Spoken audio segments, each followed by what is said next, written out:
swinging madly in the air. Fluffy has left the building. Alrighty. Are you on? Ready. Everyone else ready to go? Year? Alrighty. When last we left our band of adventurers after a extended break, they had faced off with an Ithalid in the dwarven mines, killed it, and then gotten away with your lives, and also some adamantine given to you by the dwarves for services rendered. You travelled through the mountains into the Pride Lands, where you came across a Leonin by the name of Taxon, who, questioned you and was unsure of your motives and unsure as to who the Leonin you were traveling with was. But eventually he sent out a messenger and let you be on your way. You travelled up the mountain without too much event going on, and came across the Forge Master, I believe, Satiris, who you gave the adamantine to, and who began the process of smelting it overnight. And I believe after looking around the temple for a bit, everyone headed off to bed. And that was where we last left the session. So if you'd like, morning will come up. Kind of where you are, you don't really see too much of the light early on because you're in kind of this it's kind of this naturally walled section, like where the temple is. So you sleep in probably a little more than you usually would, but get up and see the temple, and you see that there's already kind of light pouring onto the mirrors to light up the temple inside. And you can already hear as you've woken up the clang of metal on metal as presumably Satiris is working on the forge again.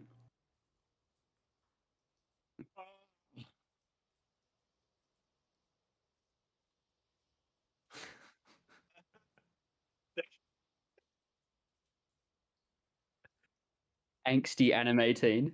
Oh, what's that noise?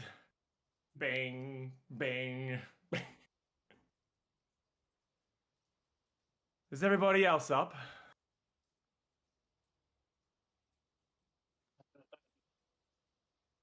I said, is every... Never mind. Good morning, Azoth. Oh, good morning, Lyndall. How do you do? Doing all right. Did you sleep well? Yeah, I feel a bit, it's weird. I don't know what time it is. I feel refreshed, but yeah. Have you any idea what No, man. time of the day? I'm gonna walk out and see if I can see the sky, to get some semblance of what time it is, to get my bearings.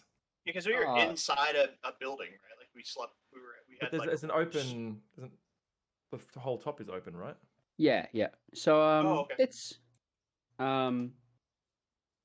yeah, you kind of get a judge for the time. It seems like it's still early morning.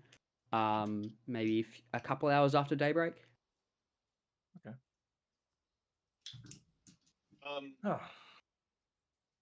Yeah, I was thinking about going for a walk. If anybody wants to come with, that's fine. If not, I'll just go. But I'm just gonna try to get outside the wall if it's not too crazy steep, and walk around the perimeter to look at the view around. There's a staircase that leads up to the top of the room. Oh. So you find your way over to that and head up, and as soon as you crest the top, can you please roll me a dex saving throw? Okay. As you are hit with a massive gust of wind. Gust of wind, yes. Because you are on top of a mountain. 11. Kind of blows you back just a little bit, and you just kind of stumble back down the stairs. It's nothing crazy. You're not dying off the edge of a cliff here, but it's enough that you kind of reach the top, and you've been sheltered. Like this wall shelters this area very heavily, and you get to the top, Like- and then suddenly it just hits you, and it is Yeah, this like cold mountain chill of a wind. updraft. Yeah. Yeah. Cool. But the view that you get as a reward for up there is stunning. Is it on the east side? So I'm looking Oh, at yeah, the this- sunrise. Yeah. So the stairs go up kind of on the east, and there's more stairs over on the west, but you'd be on the eastern side. So looking out, kind of what you see is the mountains, like further, some of the other mountains further on, and you can also kind of see the city of the Leonin city down on the northern side of the mountains. And you look out over the southern side, and you just see the Setessan plains leading out over to the ocean, and out to where Miletus lies. Is it basically just a walkway, or is it a guard post? Is there a place to sit down and kind of take in the view, or? Not really. It's more of like it's more of like just a walkway, like Okay. somewhere that people kind of go up to walk on. It's not really set up to be as a guard area. There's not much to guard from up here. On the other side, yeah. on like it's kind of like cliffs and stuff. So it's pretty. Yeah, like there's to get to this place. There's probably really only one, maybe two approachable ways. Like Yeah. Like from where you came, it's like you could. It's the top of a very large mountain. So Yeah, like you guys went around and around. You guys, you probably could climb up if you had the gear for it, but like, like the idea of like keeping watch isn't super necessary. like as a means of threat, like some Yeah. people climbing up is not. Yeah, cool. No one's dropping from a battle bus. Thanks to bus driver. I'm good down here. What's the view like? Seems a bit It's windy. it's quite incredible. It's worth the It's quite it's worth the walk for sure. You have to What? like walk. I You just have to like imagine walk down the guy, like, stairs. Just to be able to leaning hear into him. it like. Yeah. It's right impeccable. What? Oh. Yes. Just answer whatever. That- Yes, it is. It is.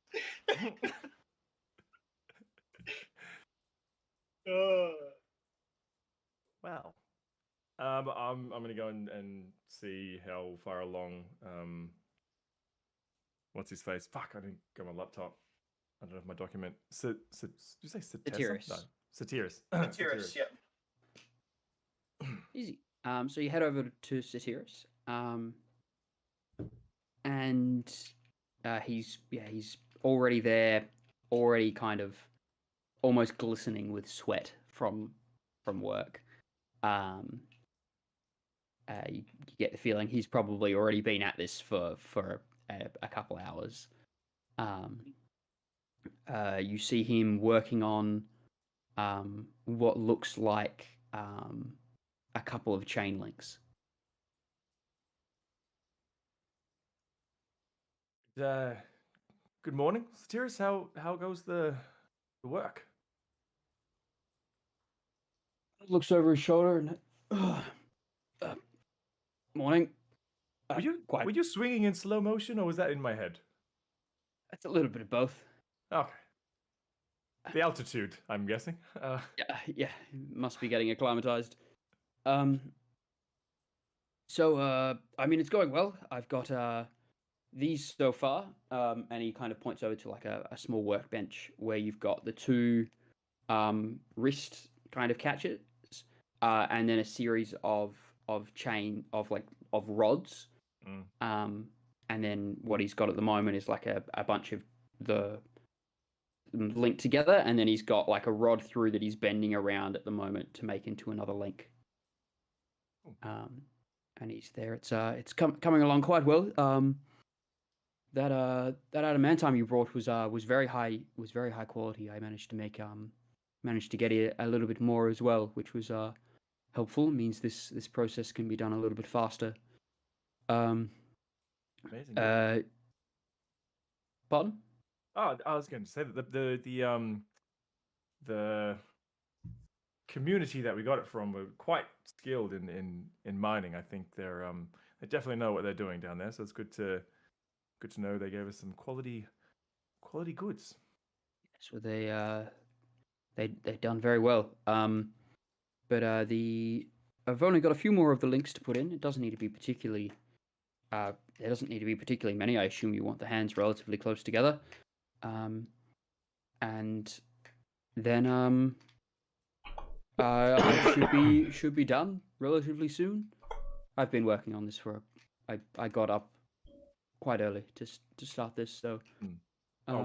We very much appreciate it as well. Thank you. Not a problem. This is Maybe what I could get my good friend Amos to make you some late breakfast, early lunch. His eyes kind of like widen a little bit. Yes, please. That would be wonderful. Oh, I bet. Amos! Another Amos is already awake and is like getting ready to start cooking and stuff like that. another Amos and Fluffy hunting adventure.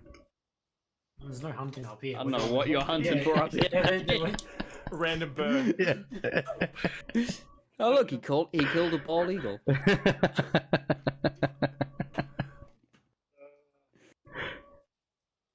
But yeah, I'm just like cooking whatever I can find out of facts and stuff. Roll me a survival check. Survival. Sure. I don't know what cooking is. Dex. Like, I was thinking intelligence, but then again, there's the old adage that's like intelligence is knowing that tomato is a fruit. Wisdom is not putting it in a fruit salad. So I'm going to go with wisdom. So survival.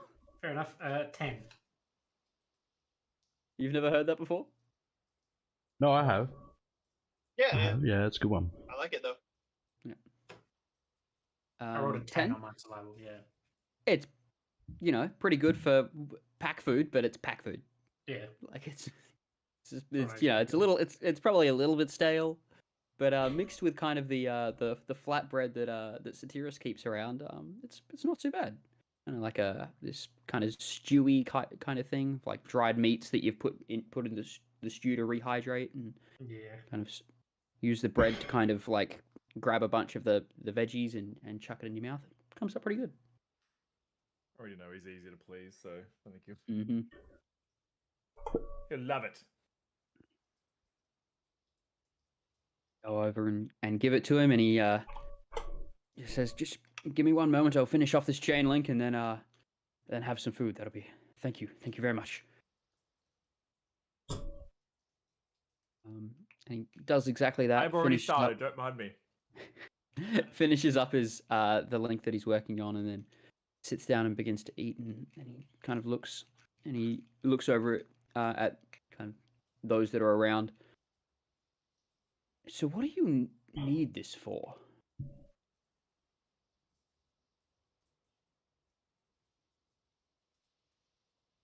I'm asleep. I'm still asleep. I'm not there.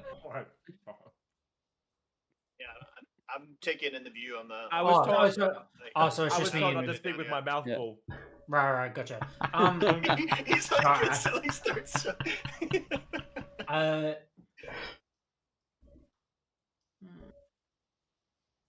Can I get an can I insight check as to like? You want to try to find out why he's asking? Yeah, like what's his intent? Go for it. Roll me an insight check. 17. Dude is curious. A group of adventurers has traveled up to the top of a mountain to ask him to make some magical. Yeah, and with like very curious. What, like maybe curious good or curious bad? 30,000 gold worth of like item, basically. And we just showed up with like, yeah, it's. Well, he doesn't probably get many visitors. He just seems really inquisitive. It doesn't seem like a malicious like, hey, what are you guys doing? He's just. Right.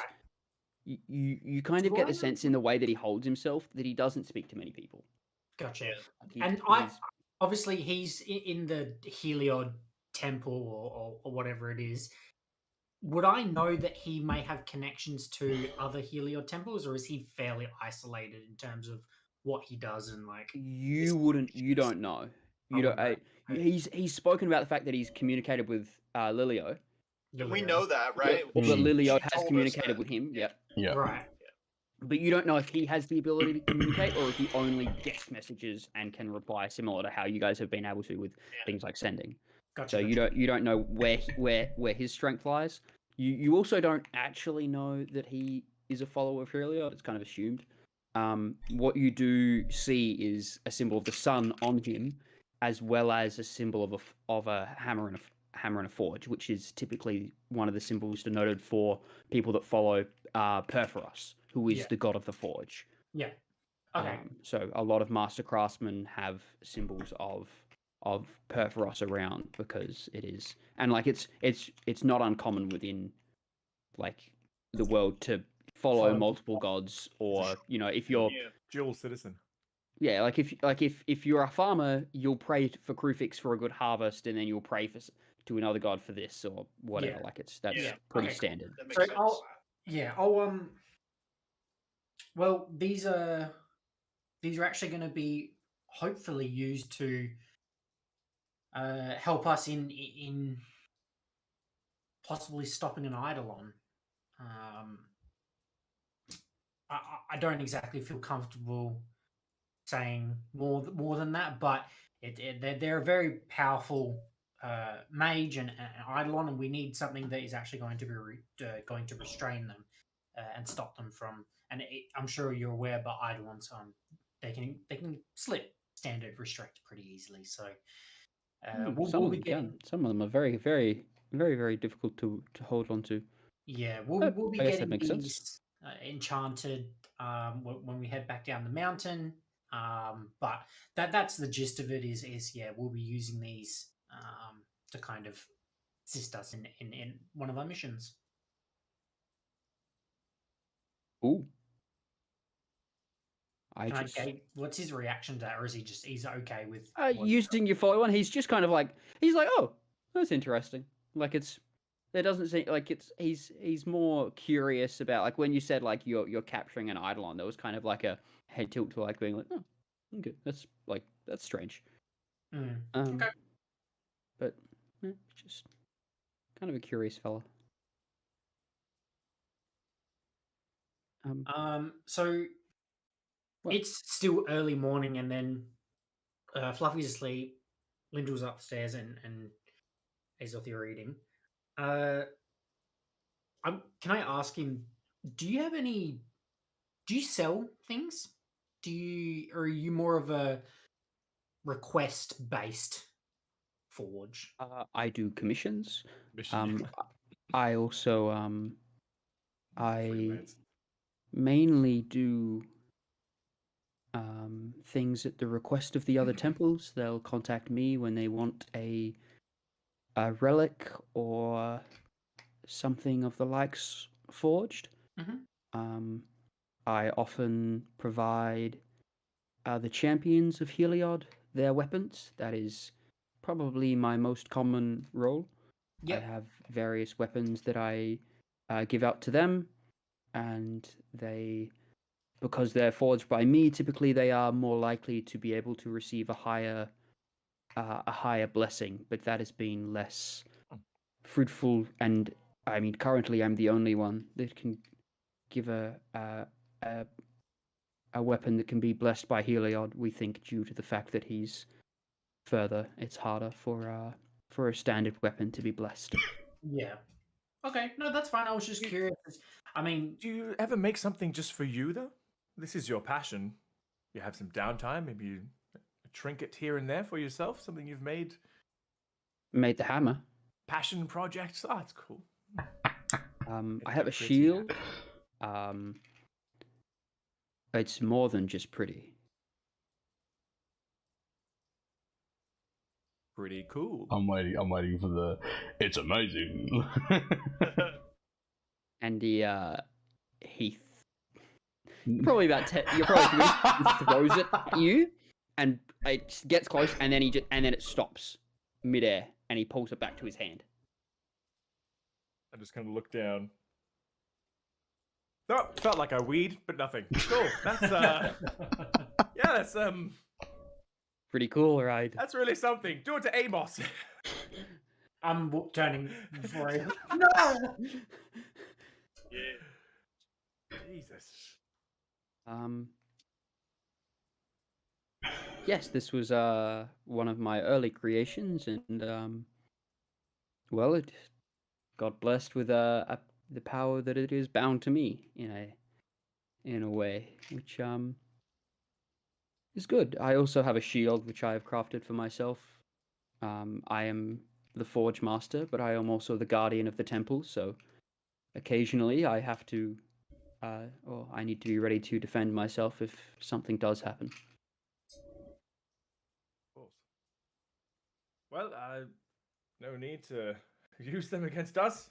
I know you were just No. showing me, but Sorry, I don't- I don't get to show it off much. It's kind of fun. You're a shower, not a grower. Okay, well, I'm gonna take a walk. I'll let you get back to work. Not a problem. I should be able to finish the last touches at noon. When the sun is at its brightest is when my hammer can work its finest work. So that's when I will aim to finish. Understand? Amazing. We appreciate it. Not a problem. There is a training area if you wish to fight, and some weapons there. Various sharpening stones if you'd like to maintain any of your equipment. I know that is something that adventurers such as yourself like to do. So best of luck with that. I will get back to my work. Yes. Oh, I was gonna say I'm not actually sure if I need to sharpen my weapon. I summon my hex blade. It's like I don't. Yeah, I'm not sure. Nice. It's gone. I see I'm not the only one with some cool toys. Yeah, well, Nice. I get to show that off probably more than you do, Can but I- I still enjoy showing it. Can you bring it up again? Sure. Summon it. May I look at its design? Yeah, I mean, I can't see why not. I can't be too far away from it. I think it disappears. Well, it's like stand. What he comes over to you. Okay. Kind of picks it up. Oh. And he kind of almost like he realizes how heavy it is. You kind of you wield it very lightly for what it is, and then you put it in his hand, and he's like, "You wield this very well." I've been carrying it for quite some time. Fascinating. I've not seen a blade like this ever. Do you know who forged it? It was gifted to me, so technically no. I'm not sure where exactly it was created, but it's old. oh, He kind of flips it over, and then he's like, "I wonder." And he reaches down towards where the pummel is, and he just kind of taps on a bit of it, and a little like pin pushes out, and he slides off the pommel, and the handle, and on the tang of the blade, which is like the piece of metal that goes into the handle, is a small inscription. No shit. Okay. He says he's what like, you got there? I believe this is the maker. Oh, can't please read don't it. say it says made in China. God, I do not know the dialect, unfortunately, but this is not uncommon for weaponsmiths to put the name somewhere on the weapon, and this is typically a place that it's done, and That's typically incredible. only other weaponsmiths really know how to look for it. So, Hmm. but I'm not sure. Anyway, You know, I look at it and apologies. Any kind of you look at it. Oh, just before you reassemble it, I'd like to see you said you weren't able to. You don't understand the inscription. No, I don't. Does it look familiar to me? No, No. Interesting. you don't. You don't know the language either. Okay. It is a set of characters that you have not seen before. He said it was old. Maybe it's like some. Mhm. Okay. All right. It's good to know. Can I ask him to show me how to do that in case I want to look at it Yeah. myself sometime? Like, you know, like. He's like, yeah, I can show you that, and he slides the handle kind of back over, and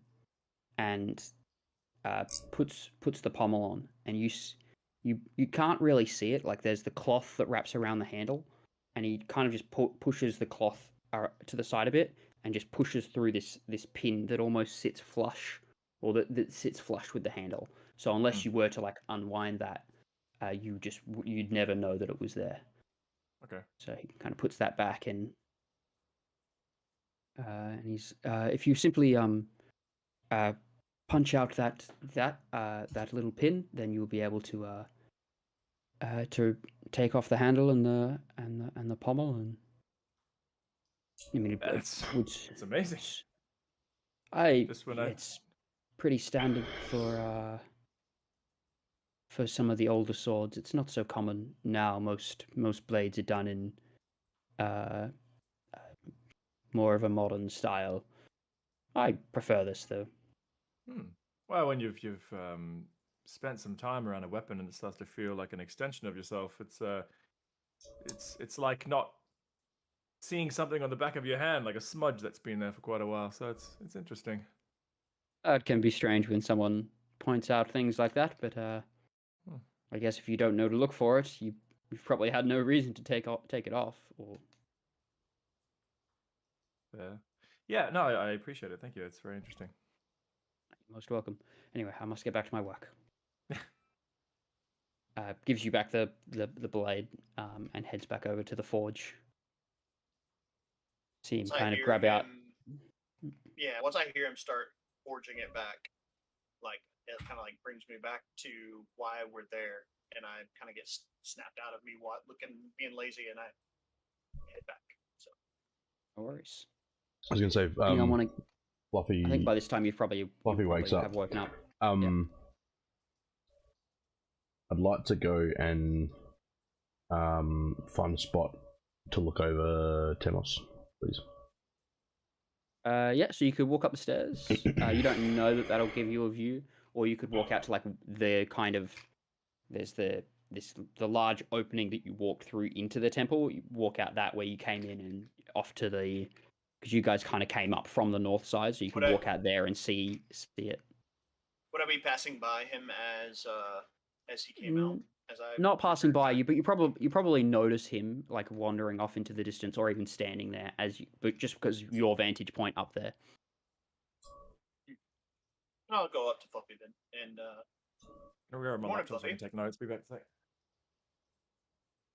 Did you sleep well, buddy? Yeah, long, and I don't know. There's something about this area that gives me comfort. That's cool, dude. Yeah, I was just up on the wall taking in the view. It's quite incredible. I could see how if you're from this area, maybe not necessarily this mountain, but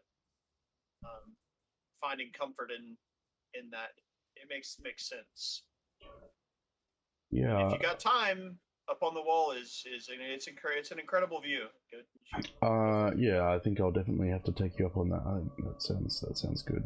And I'll kind of point and show him which way to go up. So appreciate that. Easy. When you head Careful, up, it's windy. Brace yourself. Thank you. I think I'll be okay. I'm imagining that mane kind of acts like a sail. A bit of a sail. Yeah. He walks up to the top, and he's strong enough to be able to withstand it, and you just see the mane just blowing in the wind behind him, but not like majestically. It's like a wind tunnel of like that. It's like peeled back. But you get up there and you have a view over what you see is this. You know, it's relatively close, all things considered. The city, and you can see. Yeah, it's only a couple miles, right? Like if Yeah. you were just to like the. Oh, by the way. Maybe like 10. Yeah, I think it's like 10 miles ish. So very reasonable to see, like with quite good detail, the layout. What kind of is around the outskirts is more of like a huts comes to like a large wall, which is then kind of this mountain embedded up this city embedded up the mountain, not unlike that of something like Minas Tirith, but a little less grand. Like not as vertically up a mountain, more of a. Do I notice like any, like obviously Akros had the dwarves and Satessa had the goblins and Miletus had the elves. Do I notice anything that doesn't quite fit? Roll me a perception check. Amos? Good question. I like it. Probably not. 10. I think with the 10 you still notice you don't notice anything in the city, but you notice in the fields around the city, in the plains, there are sections of the plains that are vastly different environments. Okay. The most notable is a large section which looks like it could be a couple of kilometers as this kind of odd-ended shape of what looks like. I don't actually think you'd know. You wouldn't have heard of the word as a character. It looks like a jungle though. Okay. These massive trees and this dense. It looks like from your distance. Looks like a really dense forest Through the plains, like that's on like it's just kind of in the middle of the plains. Okay. So not something that would have seen like at Satessa or anything like that with the trees at Satessa. No. No. Like you notice that the trees are different. Yeah, like sure. It seems out of place. Yeah. All right. Like even at the edges of it, the grass seems different. Yeah. Like Okay. you can just see the colorations of it are different to what you're used to. Okay. Or what is around the rest of the plains. And there's various other kind of scatterings of the environment being different, but that's the one that largely draws your eye. It's quite a large chunk of the plains. It's going to keep looking out and looking over Temos and just say to myself, a rolls give me strength, and then go back inside. Okay. Cool. You head back in. Does anyone want to do anything while we're waiting for the time to pass, or have any wouldn't mind stuff? sparring again if there's that. What's it called? Are you Like smiling at me? I'll beat you this time. All right, let's do it. See, Satira said there's like a training area. Yeah, so it's like a small area that you can see has a couple of like training dummies that look like they've been struck infrequently. They look a lot cleaner than most training dummies that you've seen. And then there's like kind of just a large kind of dirt kind of circular area, which looks like it's kind of a training ring for or a sparring ring. Yeah. Would you who's doing what? I'm down. I'm doing fluffy. All right. All right. All right. I can't remember what we did last time. I think we just did rollies. Just did rollies. Pretty much. But with like, was there any? I raged last time, but I'm not going to rage this time. Let's just do some rollies. I won't. We'll just see who can, because it's more about like getting advantage on the other person than it is like trying to like outmuscle them or something. It's like the finessing of the fight. 11. 15. Okay. Start of the battle. Okay. Azoth kind of gets off to a flying start. I know more about my blade now. I'm more in touch with it. Actually makes sense as fact that he's on top of like a Heliod temple, like closest to the sun as well. Oh. 6. Natural 20. Ooh. instantly just fucks me A up. feeling of No. being with Amos is strong. Not to be beaten. Azoth kind of comes in with like some quick strikes, and Fluffy gets on the back foot. As Azoth kind of comes in with a blow, Fluffy just kind of strikes back with his glaive, and you're almost surprised by the force that it hits you, and it like knocks you back a couple of steps as you kind of recoil, and then Fluffy comes in with an aggressive stance. Roll again, please. Fluffy's up one. Yeah. No, you might beat me. Oh, Dude. no, yeah, 9. I'm off. I'm tilted. You got one roll. You got one more roll to save it. On the back foot at the edge of the ropes, about to be knocked out of the ring. Fucking hell. Oh, okay. Back to 15. Yeah, 9. Just Again. kind of stabilized at the edge of the ring. You're still like you've stopped falling back, but you haven't gained any ground yet. Go again. Oh my fucking god! We're back to 2. I'm done. 5. It's enough. Just Kind of yeah. come through, and it's not a great swing, but it's enough that you kind of turn the blunt of your blade and just kind of smack Azoth Upside in the the head. side and knock him out of the ring. Oh, Hit get him up. on his shoulder as he falls out of the ring. I like how you came out of the blocks there. Thought I was feeling a bit more confident in a temple of Heliod, but I guess maybe he is far away. It's not fair. You've got was- your fucking house like right there. It was fun. No, well fought. GG, Fluffy. GG. Good gander. Good gander.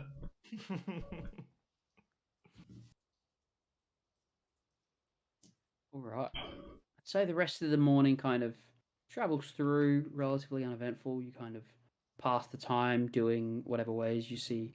Kind of Lyndall sitting down, scribbling into his book and taking notes on some of the fascinating artwork that he sees around the place. Fluffy and Azoth kind of continue to spar back and forth. Bouts going kind of both ways, but so Fluffy wins a few more than Azoth. As Amos kind of sits there and as it gets closer to noon, starts to prepare some food again for everyone. After doing some archery practice and playing around with his dagger and some of the poisons that he's got, kind of passes the time, and but eventually you realize that the sun is almost at its peak, and you begin to hear the hammer ring louder. So it's not more frequently, but it is notably louder at this point. And he you kind of eventually come around and you see him just furiously whacking on what are these now manacles that have been made. And they seem like they're not, like when he was molding stuff before, he was getting it all red hot and shaping it. These almost seem in color. And he has these or they're only like they seem hot just out of the look of it, but they're not like red hot. And he has this small stamp that he is raising up and just pounding into this into the manacles. And then with one final heave, he reaches up and just collapses and just lets the ring kind of ring out through the temple. Takes a pause.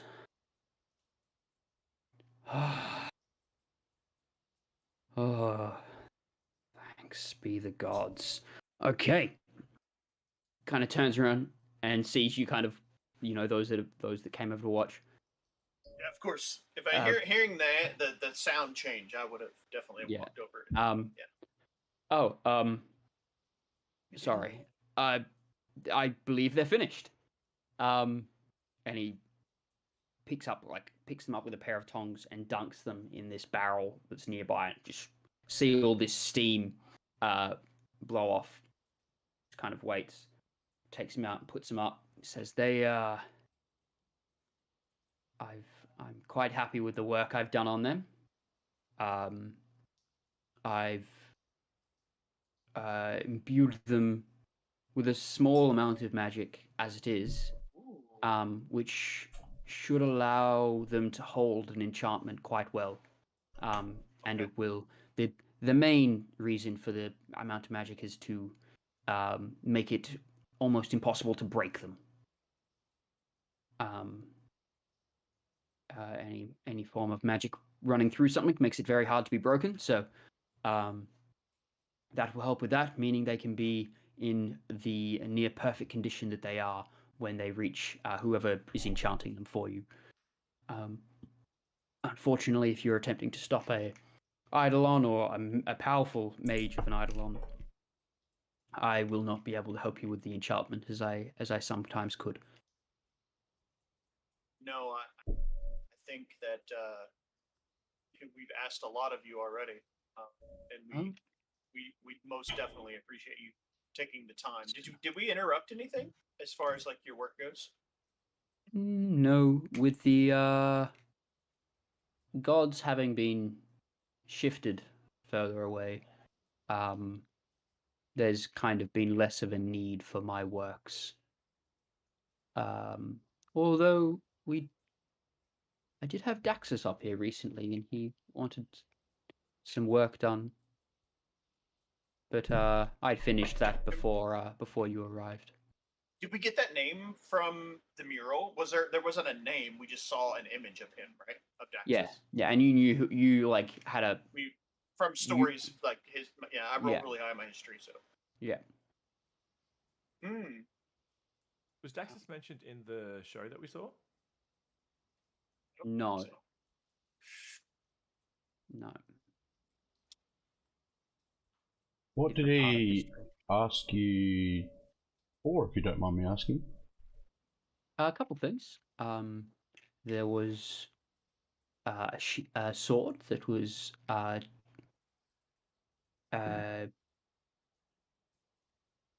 imbued with the power of light, which is one of my specialties, if I do say so myself.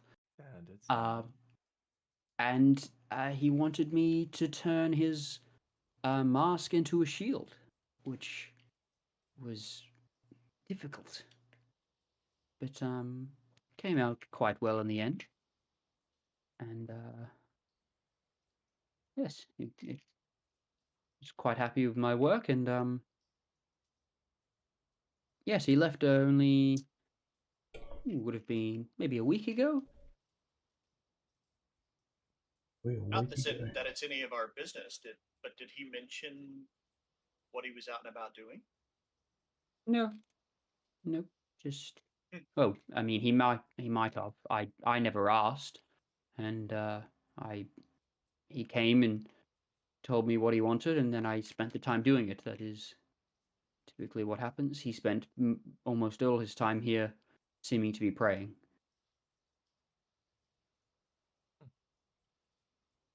Did you place the manacles on something that like we are able to get to without going into his workspace? He's just got them kind of on his workbench there. Or are you asking? I don't want to go into his workspace to look at them, but like I wanted to look at them. The manacles, like very close. Yeah. You can like get closer. Like the workspace is open. Like this is like an open area. It's not like a room. This is just like in, kind of like relatively out. Yeah, I want to go look at them. So you can go up and look at them. They are a kind of a brilliant, shining, like silvery metal, which you know looks like adamantine. They look very well forged and very well like linked, as well as you can see various stamps on each piece, showing a sun and a forge next to each other. Very reminiscent of the symbols that he has on his on himself. Do they, other than I guess the metal themselves, did he craft them in a way that made them more beautiful or more visually pleasing, or is he just crafted You it to don't function?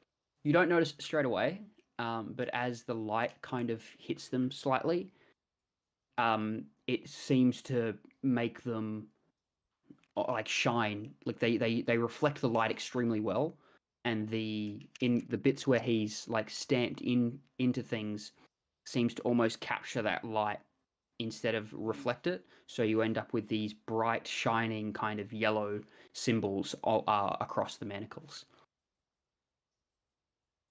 Greedy.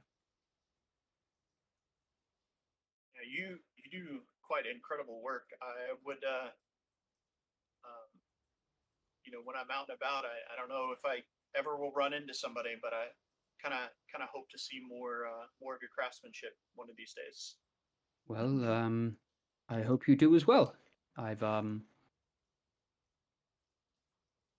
hopefully if Heliod returns to us, we can have more champions around to wield my great instruments, and that will make quite the sight, I think. Take an inconspicuous look at Azoth, just like kind of turn him, get him. I wasn't listening. Pebble. Well, that's While in You character look as well. you look at Azoth and he's like, what? What? Yeah. Inside, like I suppose where we slept or around the place, did he have like an office of some sort, or like an area where I suppose He he had his own living quarters, which one of you had walked into. I did, yeah.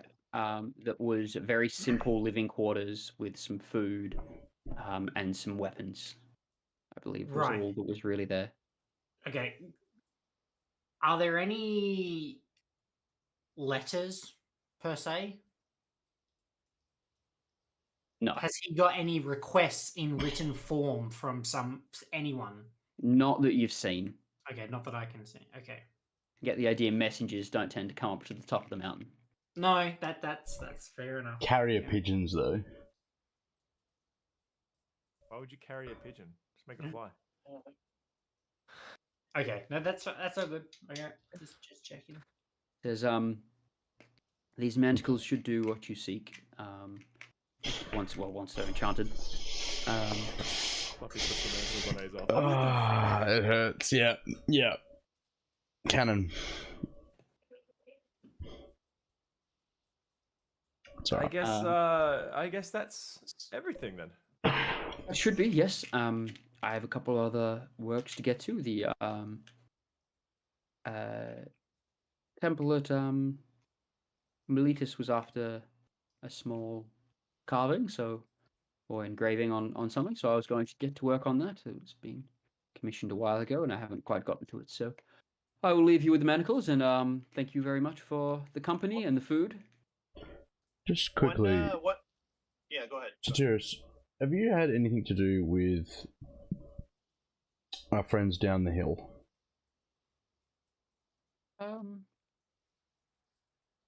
Not really. They don't come up here. They have only once have I had to deal with a few iconoclasts who thought it would be a good idea to attempt to deface the temple. The rest quickly figured out that was the wrong move. The ones that came up to face the temple, what did they look like?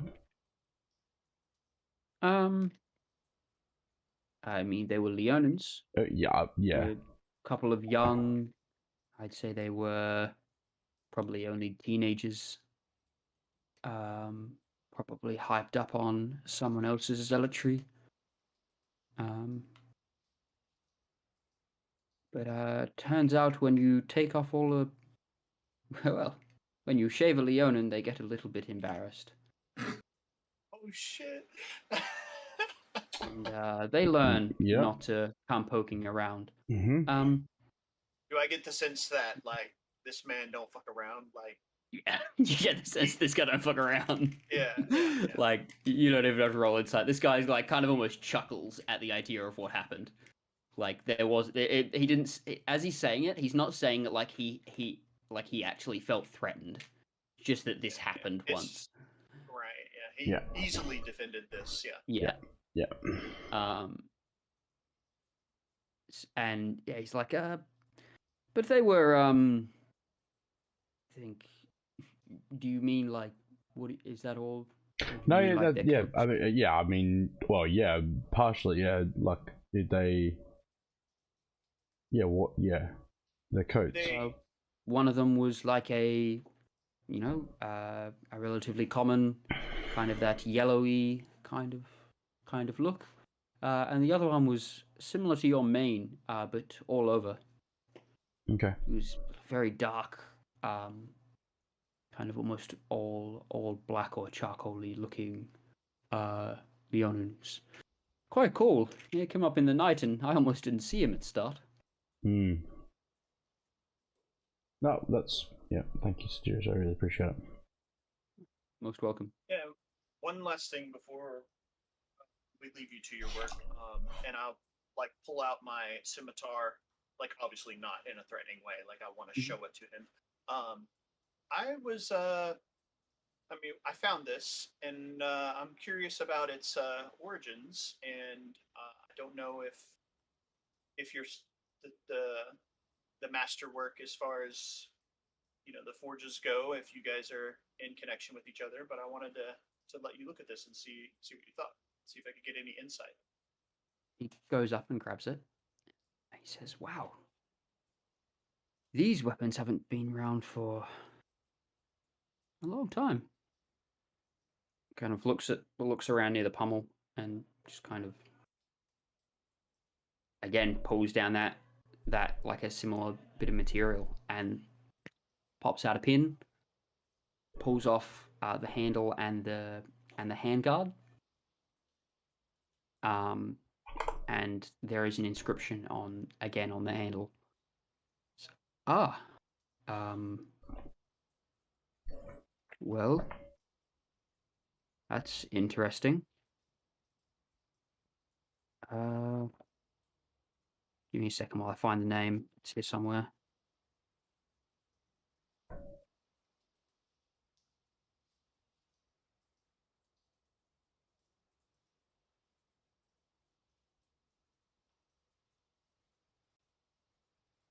Bob.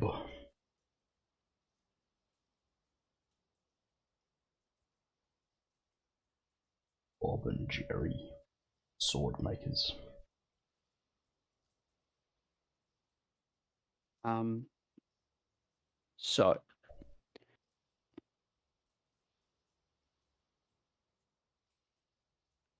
So it says, he says it was forged by Tyrannus. It's not someone I know of, but it says it also says who it was forged for. Oh, really? Yes, that is the more interesting part. It's Agnomnos. Oh, far out. Why are the names so difficult? Agnom.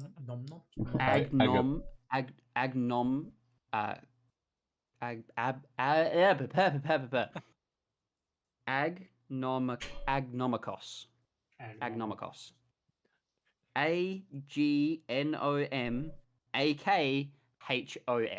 Oh, I was so close. Agnomikos. That's pretty close. Okay. Do you know who that was? You know who that was. I know who that was. Okay. So Agnomikos, as a general bit of history, is something that you are aware of.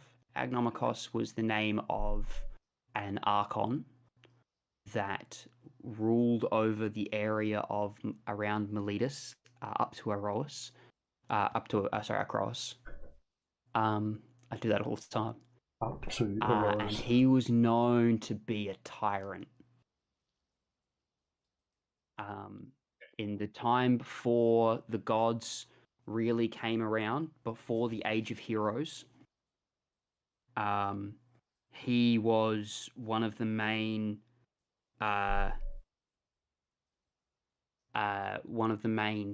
archons that ruled. I'll read just a little bit here.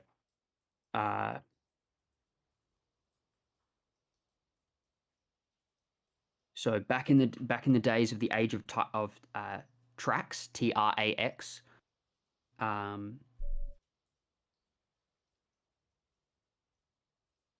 the Archons dubiously suggested that their rule should be protected by the weaker species, by centaurs, humans, leonins, minotaurs, and satyrs, from the dangers of far more powerful beings, the giants, the demons, and medusas that ruled kingdoms of their own.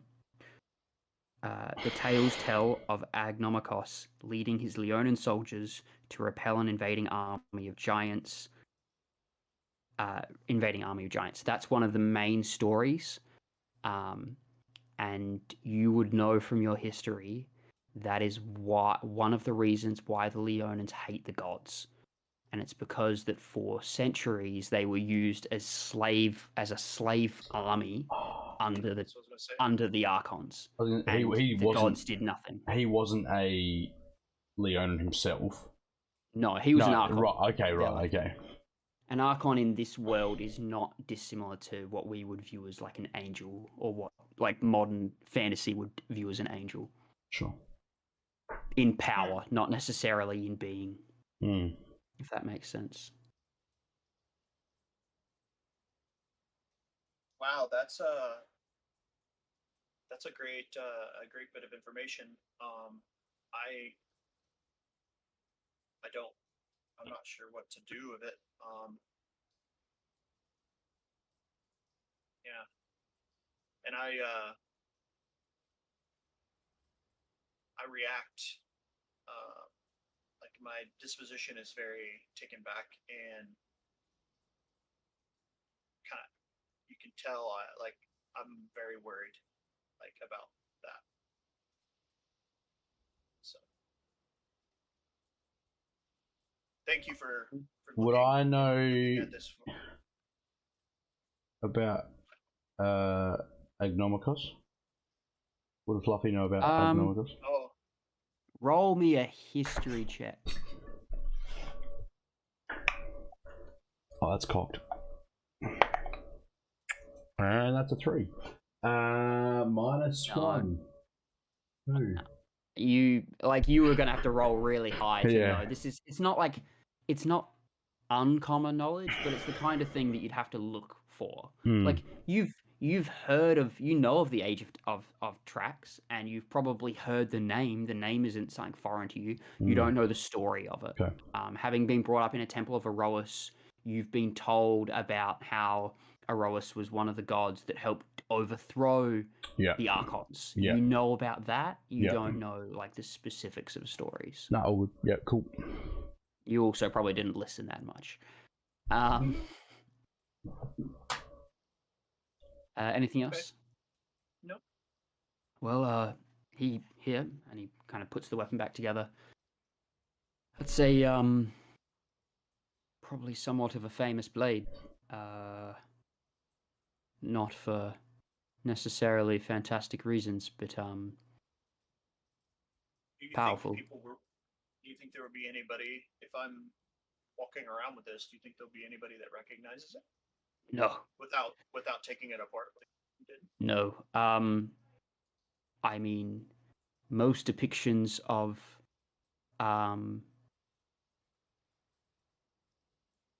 Agnomachos show him wielding light more than wielding a weapon specifically, and whether or not this was made for him and used by him, or maybe the maker just wanted to have his name on it in an attempt to show its power. It's not easy to know.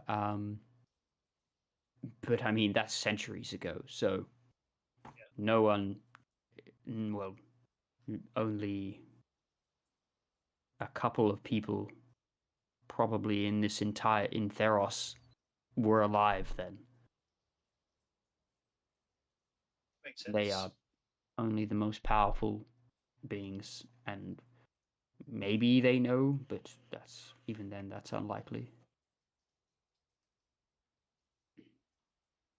But anyway, here you are. Kind of gives a sword back. Best of luck with your journey down, and should you need anything, well, you know where I will be. Was there any left over? Oh yes, of course. There's about a kilo, few pounds left over. I forged it into an ingot. Would you like it? Yes, please. Zoff grabs it. Yeah, and he puts it next to the. And he picks up the manacles, kind of takes them over, and hands them over, and walks over to Azoth directly. He says, "You take care of these. They are well, the manacles more so well, you know the value of them. That too." I walk over to Azoth and grab them, put them in the bag of holding. Okay. Safe journey to you, and may Heliod be with you. Farewell. Turns around and heads back into like a bit of a storeroom, and you see him come out shortly after with a large sheet of metal that he puts into the furnace. Okay. Man, knows how to work. Nice. Yeah, he a worker, man. Well, suppose we better go back down the hill. Right. So half a day's journey will get you about halfway down. I think I said it was like a day and a half, or a couple of days up. But we will speed on through that. So a couple days. So it's probably probably half day and then another day, and you're back. You're approaching the bottom of the mountain. So I would say you're probably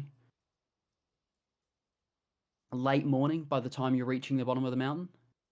And as you come around and start to head down to the bottom, you can see a small camp set up at the base of the mountain. Wasn't there when you were heading up. People that we recognise, or see a bunch of tents. This is off in the distance, kind of. Can't you can see that there are Leonin down there towards Temos, or right in the direction that you've come from, and kind of like this path that leads up the mountain is not particularly wide. Mm-hmm. So they are right at the base of that kind of right where you're heading. And would be in our way. Like we would have to literally go through there. Pretty much, yeah. Yeah. Okay. All right. We'll just keep walking, guys. Keep your eyes peeled. Definitely. I'll lead the group. Yeah. Slow trot through the easy camp. So as you approach the camp, wait, what did we do with our horses? You've got them with you. Oh, okay, cool. Just double check. Okay. As you get closer to the camp, a figure starts to walk to approach you. You recognize that it's Taxon. Kind of comes forward and raises a hand at you, and he says, "Hello, Fury. I trust your trip went well up the mountain." Yes, it did. Can I ask what's happening here? This wasn't here the other day. No. This is just a part of the scouting force I work with, mixed in with an escort group. But you. I'm sorry. You've been requested at the capital. All of you have. Okay. Well, I mean, all right. Interesting. Is this common? You say that's Yeah, good? so the Taxon. No, I thought you would know more. Oh, well, I You mean... name dropped Athelia. I know. I was trying to help us get out of the situation and not get killed by you and everyone else. No, it's okay. Okay. No, so... Yeah, he had a mouthy bard. It Who- made things a little bit worse. Who has... Do you know who's requested us, specifically? Is it Ophelia, or is it... I was given a letter signed by the king. Okay. Okay. Oh! And when you're So talking... you say request, but it's not really a request, is it? It is for now. and... I would not want to say no to the king. Yeah, no, yep. Yep, totally get that. When you say escort party, what kind of escort party are we talking about? Ain't no party like an escort party. Well, why don't I come and show you? That may go better. All right. Yep. And, No worries. Lead the way.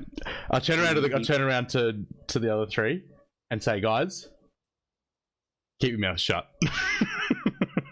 Do not get us ripped apart. Directly at Aza. He leads you down. You're only, maybe 100 meters. He leads you towards the. And he calls out, "Attack! Shut!" And you watch most of the soldiers stand at attention. And then out of a large tent in the center, Athelia walks out. Those of you that don't know who Athelia is, or I think you was described, you see Silverpaw, the fighter that fought with Fluffy in the arena at Miletus. See her step out, dressed in what looks like very fine clothing, wearing a small circlet with a gem in the front of it. And then, so she walks out of the tent and looks over at you with recognition. Ah, Fluffy, or Fury, is it? Lovely to see you again. And then the tent opens up before you really get to say the tent opens up and a second figure walks out, standing at about 6'9", broad-shouldered, with a charcoal mane, and white fur. Older, younger, like it Looks like looks a bit older than Fluffy. Says, hello, brother.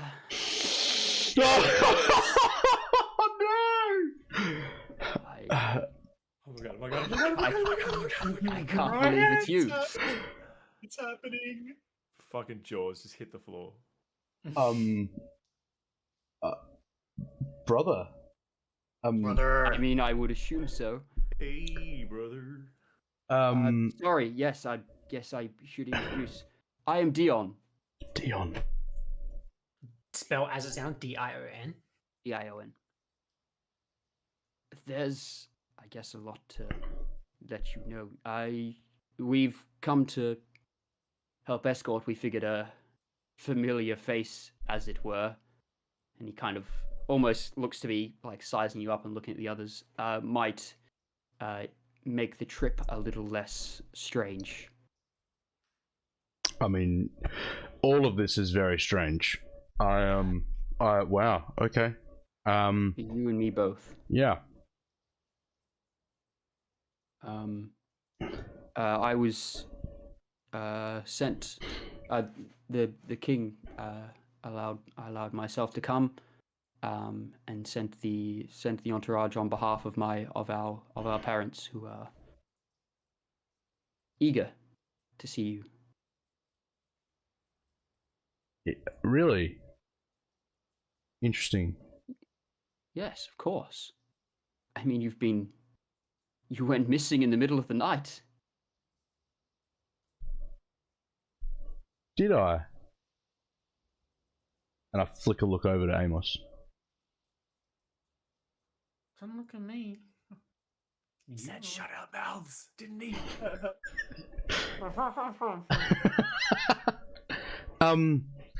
Well, yes, I would be very,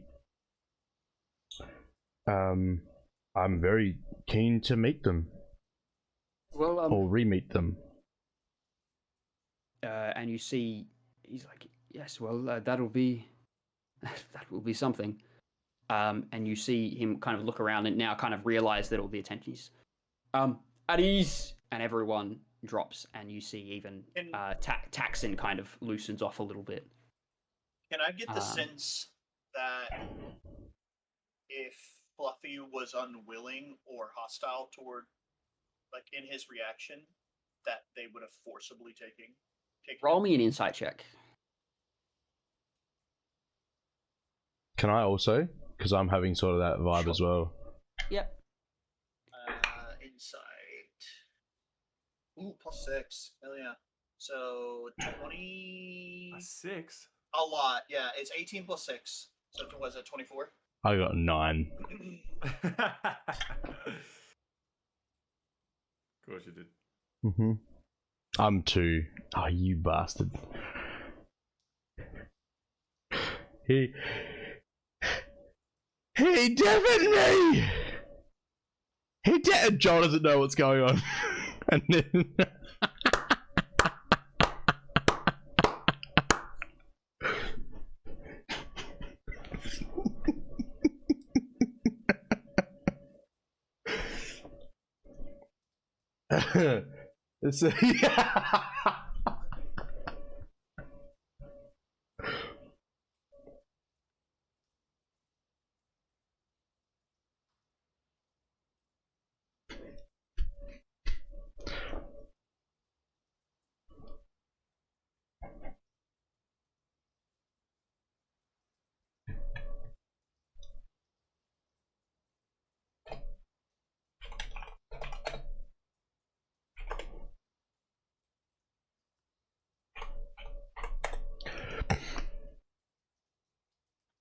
Like, it was going to happen one way or the other.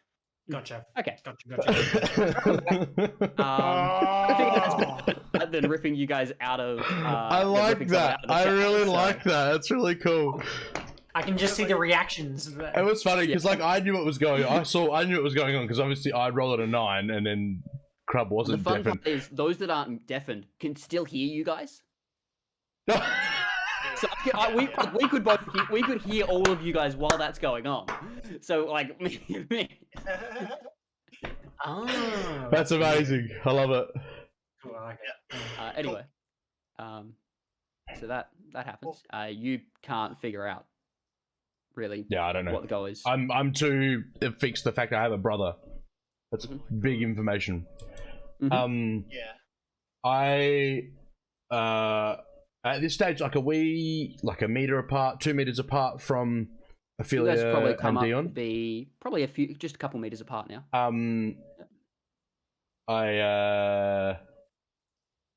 I'll look over at Ophelia and just say, I get the feeling you weren't fully open with how high on the chain you might be, given your current dress. Certain parts of my status needed to be protected for the safety of the envoy. I understand. As it stands, I am Princess Ophelia. Okay. Well, it's very good to see you. Likewise.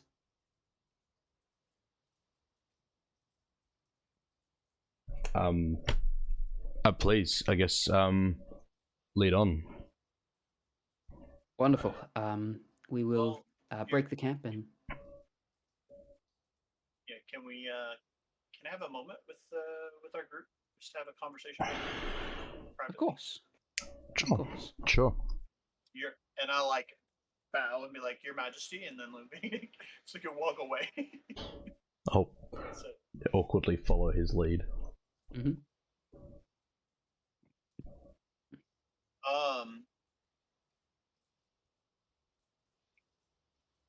I get the sense that that things, I don't know.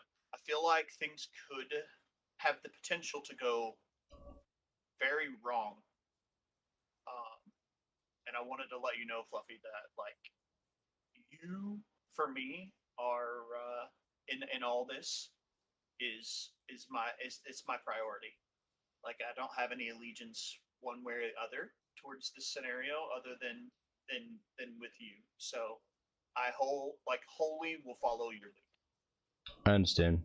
Okay. Having heard one story from Amos,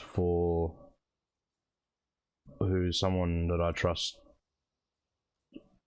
implicitly, and then hearing someone that looks the same as me, but who have no memory or recollection of, and it doesn't change who I am. However, I would like to know why. I would like to know why the story is different.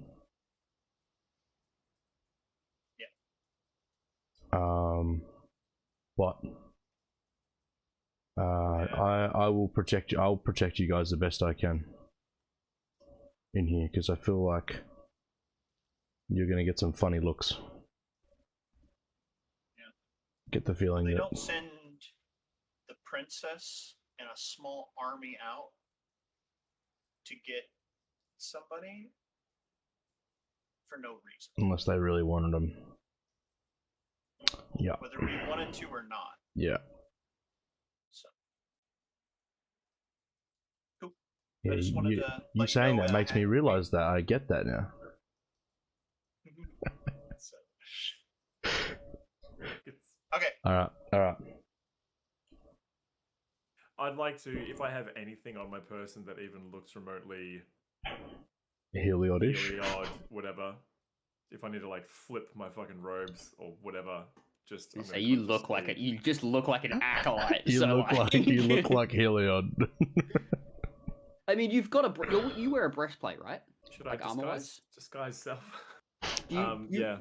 Yeah, so you can kind of strip down and like put most of your stuff in your pack and leave yourself more looking like a soldier than an acolyte. So you kind of take off the robes, and most of you guys haven't really seen Azoth like this. You've seen him, pretty typically in these darker robes that he wears that have like various symbols of Helion. And you see now he takes down and he you see what is a relatively slender figure with this breastplate. I went double XL for comfort.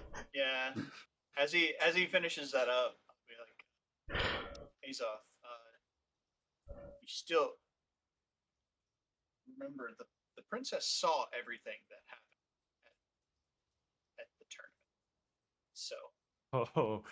Oh yes. Oh, I completely forgot about that. We're still in our little circle of trust sort of thing here. Like, Yeah. we're fucked. We're gonna die!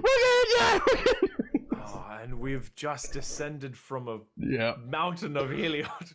Yeah. Oh God. Yeah, this is my God, specifically. Yeah, this is gonna be bad. Alright. Ride or It just has die. that potential, right? Yeah, let's go.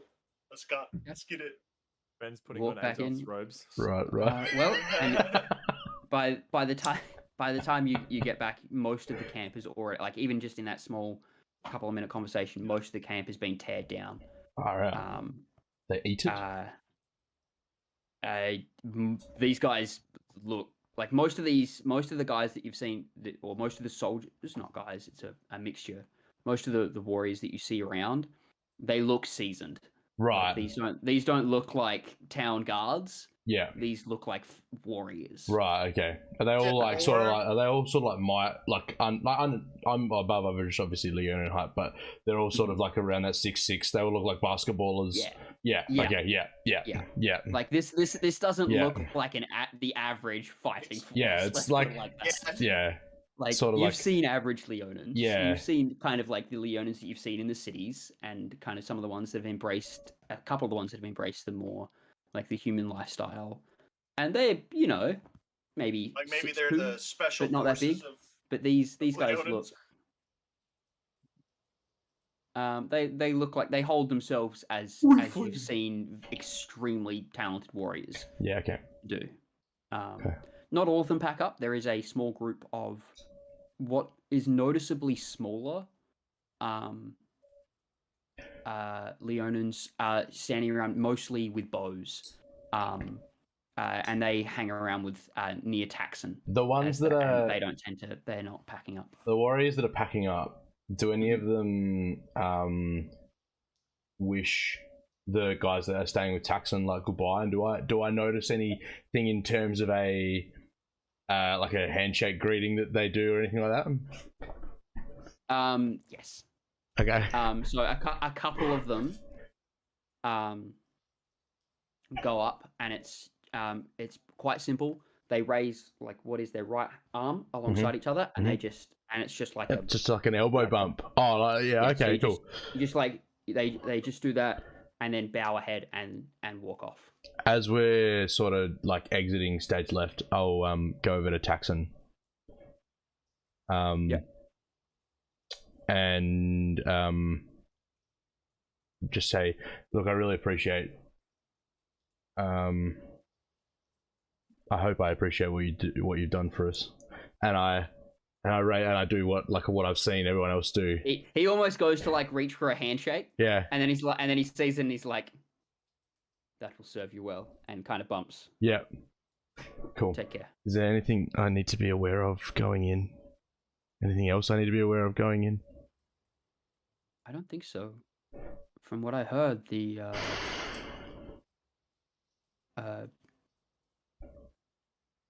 were quite excited to hear that you may be returning. What did I miss in 3 or 4 days? We were only up there for 3 or 4 days, weren't we? How is it? It was like 2.5, and we were there for a day. What do you mean? What did you miss?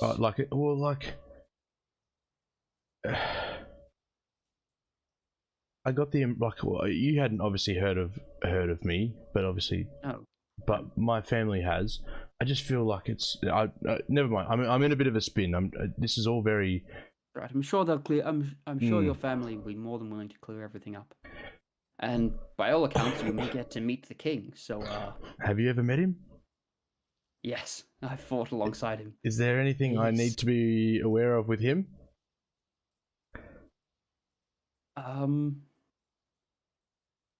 I don't think so. It's like, don't look him in the eyes, or. No, he's the best ruler we've ever had. Okay, it's Brim. Kind, Brimaz, isn't it? Excellent warrior and a kind soul. Brimaz, yes. Brimaz. You will know him when you see him. Okay. I appreciate it. What's his name again? Taxon. I appreciate it. Thank you very much. And yeah, I'll walk Most away. welcome, Fury. Travel safe. Got to get used to hearing Fury. What you've introduced yourself as now. I know, but I've got to get used to it. It's I've spent 16 episodes as Fluffy. Mm-hmm.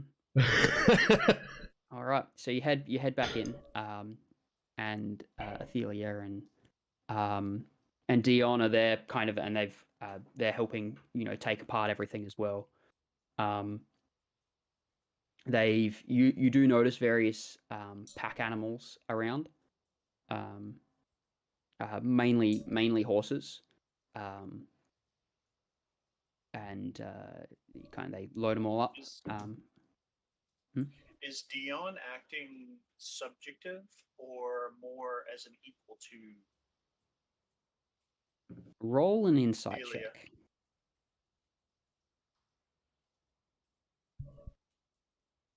Uh, 12. 13. Sorry.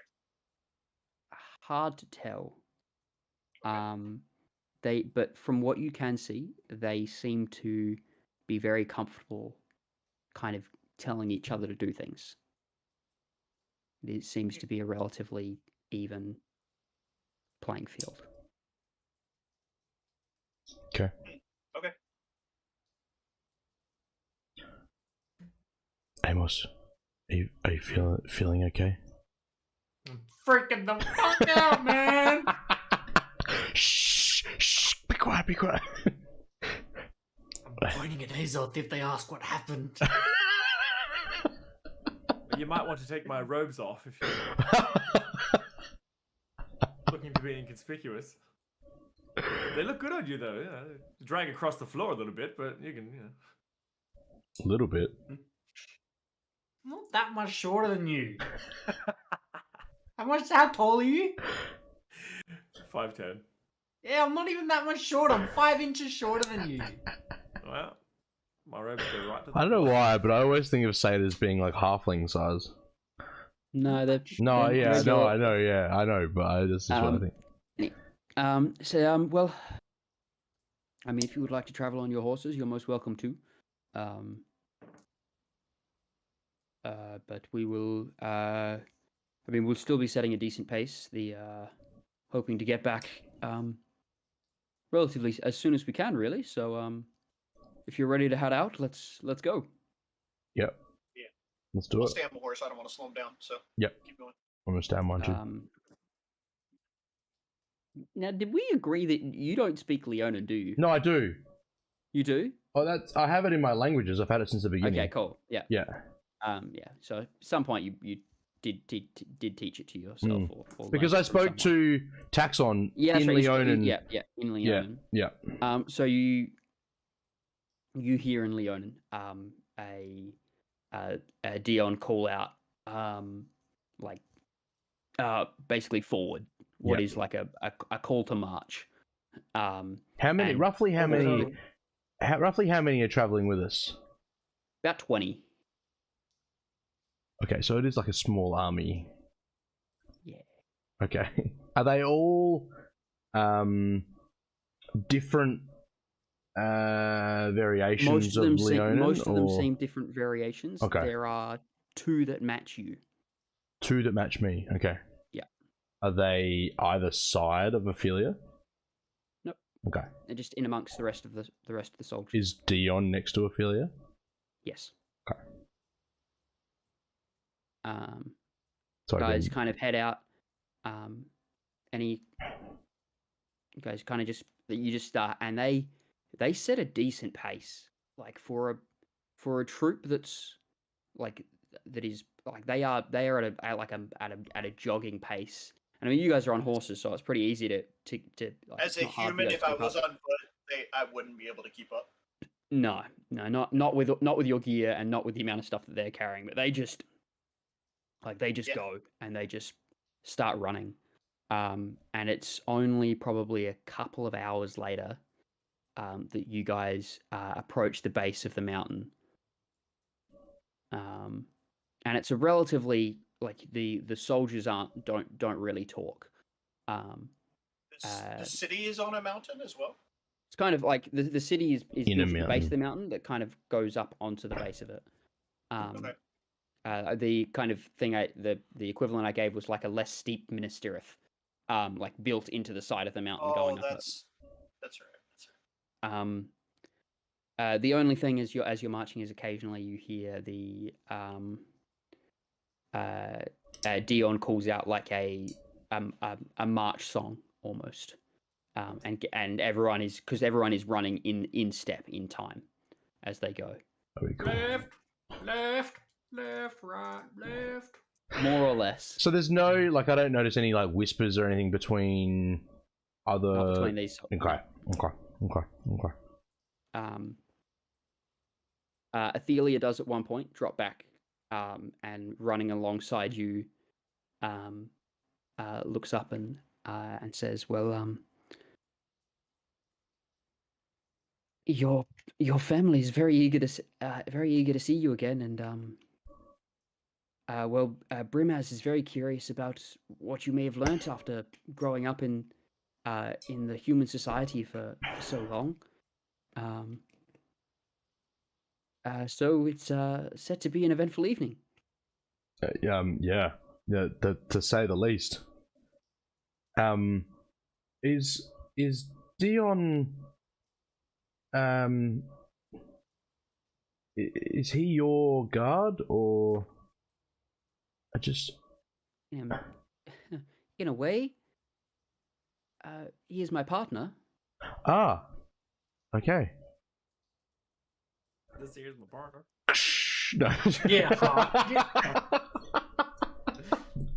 Did something just break? Yeah.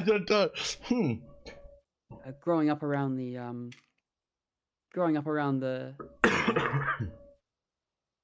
what's the castle? Yeah, sure, it's not the word I was wanting, but growing up around the castle, we spent a lot of time together, and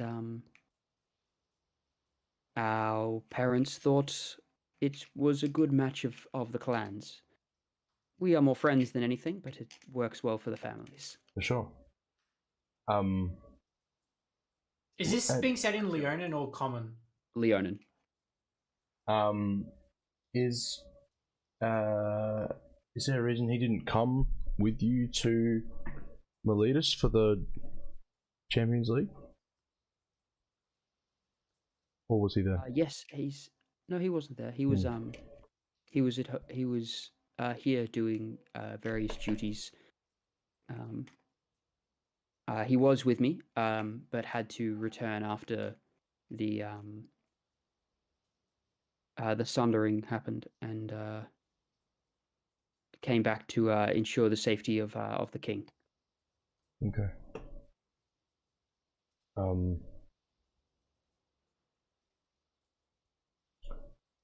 Yeah, this is all very weird, all very new. It's probably going to get weirder. But there's a lot of people for you to meet, and a lot of stuff to do. So we'll be there soon, and that conversation kind of happens along the trip. Yeah. And then as you guys approach, you hear Dion call out essentially like slow, and the troop begins to slows its pace as it approaches the gate. And you see him raise his hand towards as the gate is opened, as a couple of Leonin stand either side of the gate, looking down, and they just kind of look over at you, kind of inquisitively look at everyone and at the troop coming through, and you're led through the main gate and into the city. Inside the city, you see what is kind of a bustling area of what is mostly like mud bricked buildings. Notably in amongst the plains, there's not a ton of forestry. So there's not much wood out here. So it's mainly like mud and stone, as far as what is used for work, and a lot of the entry area is mainly out of this mud brick. What you do notice that you immediately kind of makes you tilt your head is, as you look around, there aren't humans, but there aren't just Leonin. Notably, the main other race that you see is a smaller version of what looks like a bunch of smaller Leonins that you have met before and have been introduced as Tabaxis. The Tabaxis. And you do note that there are a few Tabaxi around. Okay. Wait, and Tabaxi aren't from Theros as we know it, are they? No. Right, okay. So I want to pick a moment as we're coming in that kind of would be the most loud and distracting, whether that's us first entering the gate and they're heralding us or whatever, to cast Comprehend Languages. Ooh, okay, yeah. Easy enough. It draws a bit of attention. You see the soldiers' tents, but there isn't it's not an aggressiveness to it. It's just kind of they're suddenly startled by you suddenly doing something. and then they kind of see that nothing happens, and they're like, okay. Yeah, I wanted to hide it as much as possible. So Yeah, like a couple of them are aware that it was done. yeah, they're gonna be attentive. But yeah, it's for sure. but like not all of them, and most of them kind of see that. You notice that one of them drops near Dion and says something to him. Do I pick it up? No, it's like whispered in Little your ear. comprehended. As you're walking through, you do begin to hear conversations from other Leonins along the street. Mm-hmm. Mainly, you pick up little bits of what are those humans doing here? What about the satyr? And why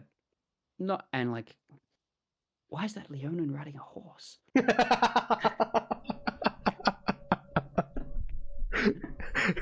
figured that would seem weird. Yeah, I did too.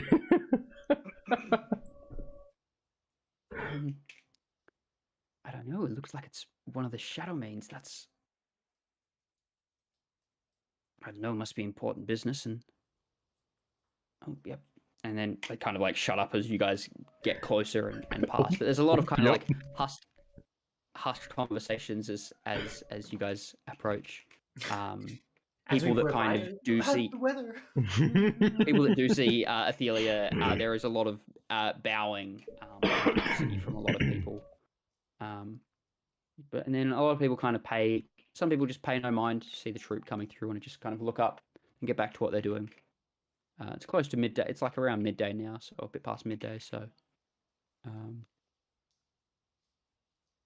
yeah, kind of come on through and approach what is a large keep. You see kind of a secondary wall, and atop that is two soldiers who look very similarly armed and built like the group that is with you. Notably, there's basically one on either side of the gate, and the one standing atop the center is a large shadow mane. So, same kind of look as you. Looks down and is there. That didn't take too long, Dion. Good to see you. And it like looks and he's looking at you when he says that. When he's looking at you. I'm hello. I'm MA. I'm MA. One of your older cousins. MA EMME? EME. EME, okay. ME. Okay. Are they wearing armor? Yes, they are. Like leather armor, or is it steel? Can I tell? They're wearing a breastplate. Okay. It's pleasure, MA. Likewise. Carry on. Do I get a gist of like how big he is based on? He looks. I'm sort of just trying to get a rough gauge as to like where I sit in the family.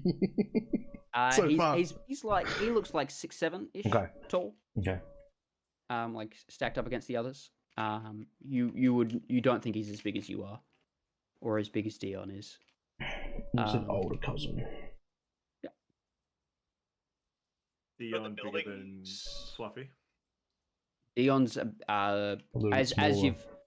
as you guys, I assumed you hopped off your horse and was around. He's just a little bit smaller than Fluffy. Just like maybe an inch or so. Yeah. Hard to tell when you're looking up at them from having to look up. We're both enormous. Yeah. You head in, and we leave our horses behind with somebody, or is it at this point? Yeah. So as you approach, Dion kind of turns over and in common just says, I would ask that you leave your horses here with the stable masters. They will look after them for you. We will go the rest of the way on foot.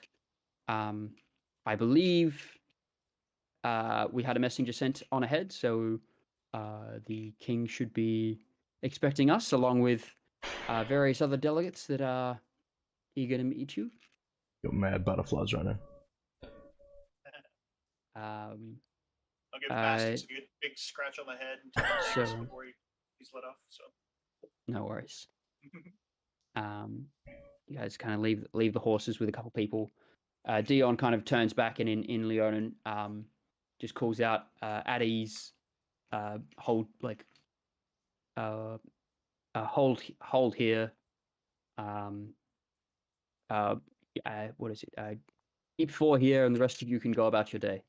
You see, they all kind of look at each other, and like rock paper scissors. kind of like eye off each other, and then there's like a moment where like the guy that's like there's one other that's like that's much bigger, and he just turns and walks off.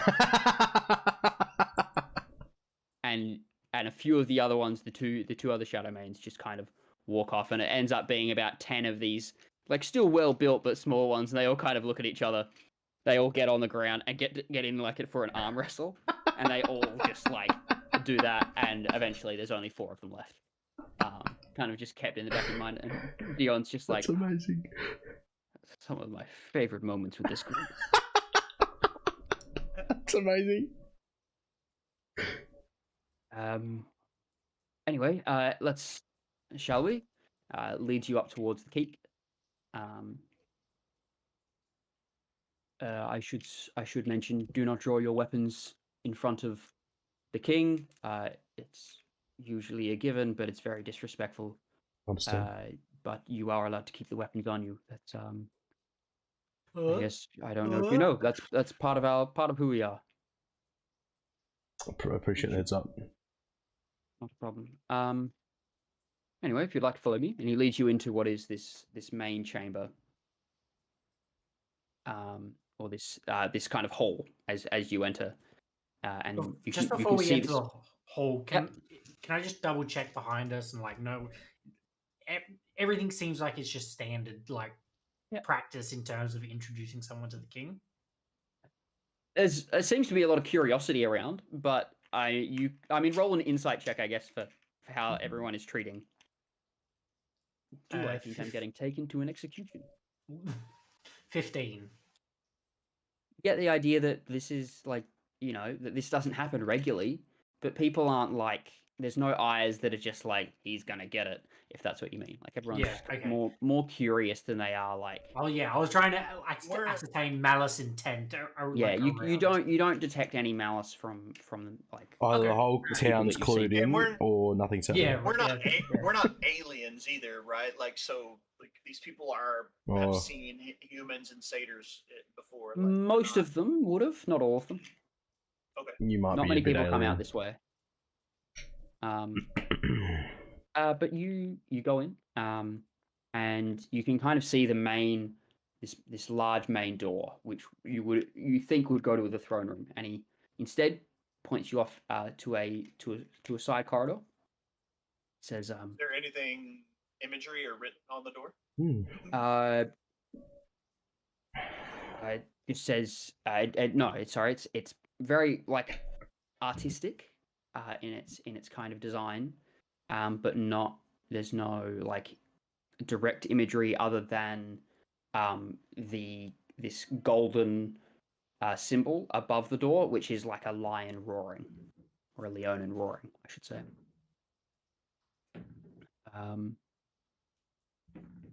And takes you down a hallway which has various kind of photos, or not photos, but pictures, paintings along the side, which have the names of a couple of the kings, as well as a couple of lists of various family trees as you go along. As we go along, do I see the Shadowmane family tree? No. Okay. Shadowmane family tree isn't there. Okay. He takes you down, and you see another kind of large door, and kind of says, "Well, here we go," and he opens it up. That's and ominous. you see a large hall that has an extremely long table that is just filled with food. Banquet baby, banquet baby. And there is just a whole bunch of people of these Leonans standing around it, chatting in amongst themselves, and as soon as the doors swing open, you see them, and there just is this silence as they all look over. Yeah, and I'm guessing like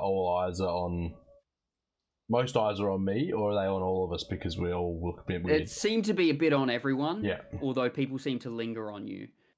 Dion steps forward and says, "Introducing Fury, Shadowmane." Kind of says it with a bit of a question. And guests. Oh, boo! I didn't even get your names. You guys got guests. 6 heads. Fuck. Yeah.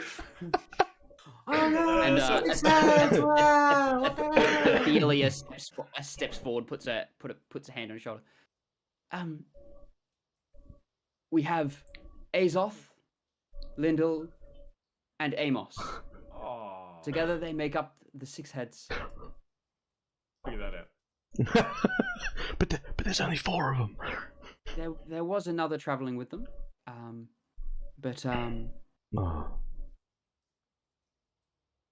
And as she's talking, you hear this loud booming voice says, "Aye, well, welcome."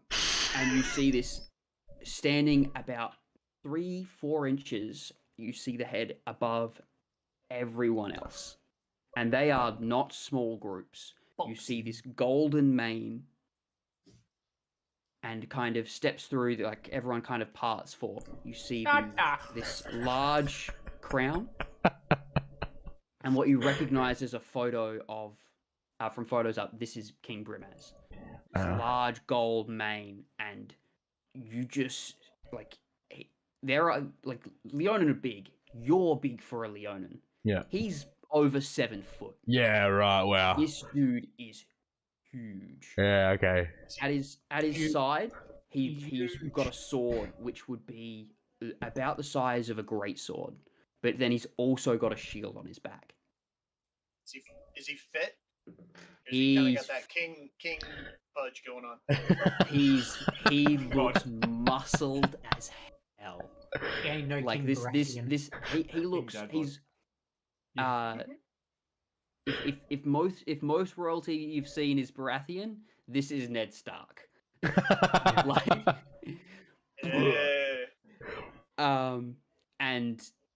but he still looks like he's probably He's on in the his juice. 50s. Okay, so he's not even that old, actually. Not even that old. Wait, how long do Leons live? Leonins, like, About the same as humans. humans, Okay. yeah. And he walks forward. He says, "Well, Fury, Azoth, Amos, Lyndall, welcome. King. Sire. Yeah, do we, like... Your Majesty." Majesty. Your Majesty.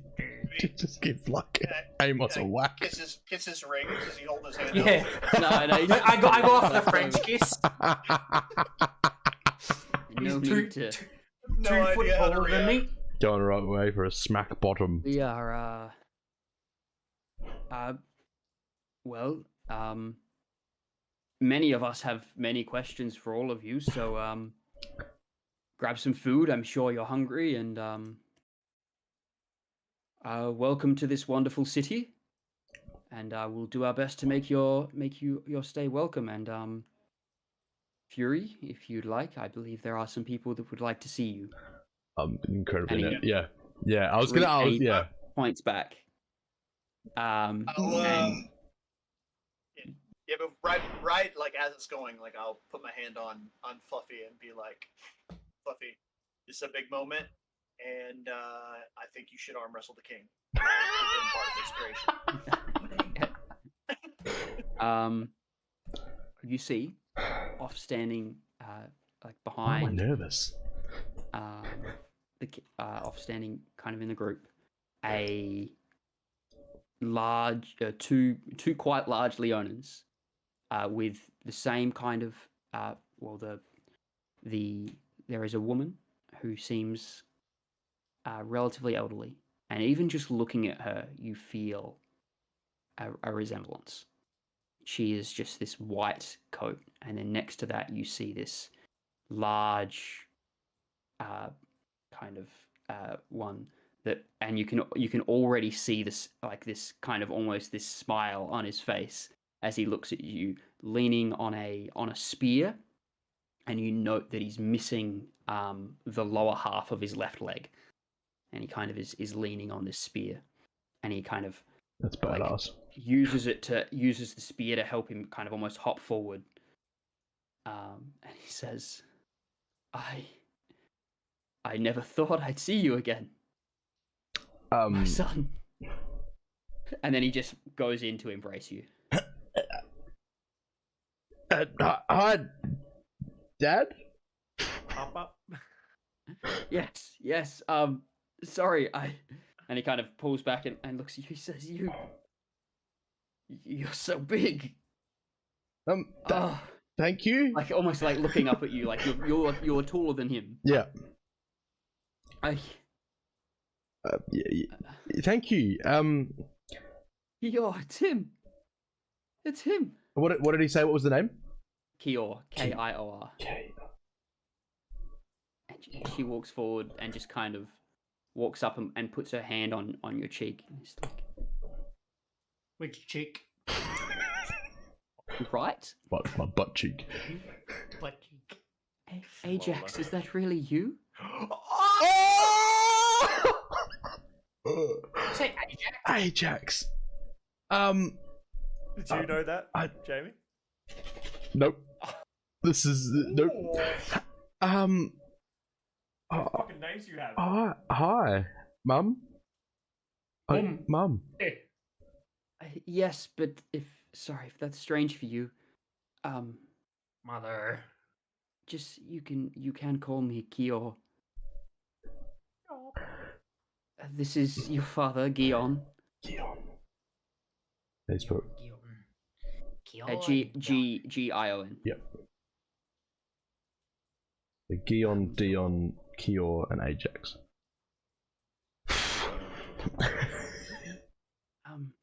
Favorite child. I can't believe it's you. I thought you were dead. Thought you'd be taller. That's what I was trying to say. I mean,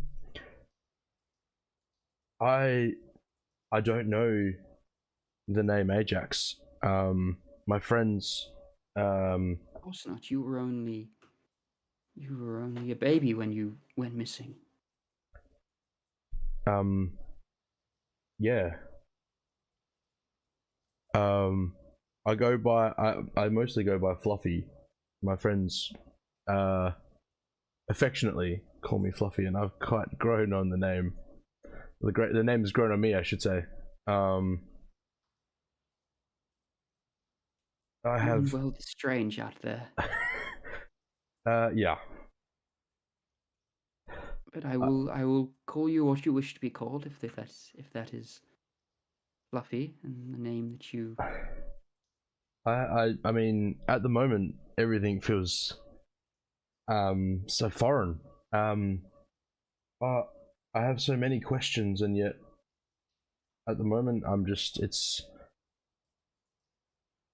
If this is actually real, this is incredible. This is very real, my son. Very real. Is their reaction that they're genuinely surprised, or are they? Does it seem like they're? Roll me an insight check.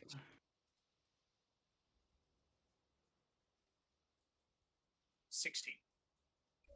I will tell you when we come back from a break. Okay. Oh, Yay! Dale, you're doing it to me. Fluffy meets a mom and dad. Wow.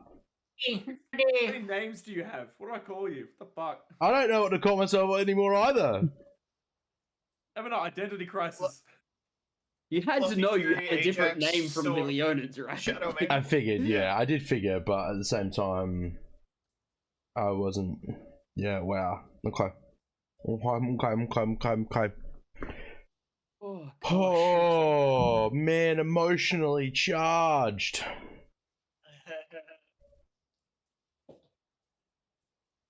Yeah, Wow. baby. This is definitely the fluffy episode. Fluffy Chronicles. Oh my god. Family Matters. The Leonin edition. Oh man. Jerry Springer, Leonin edition.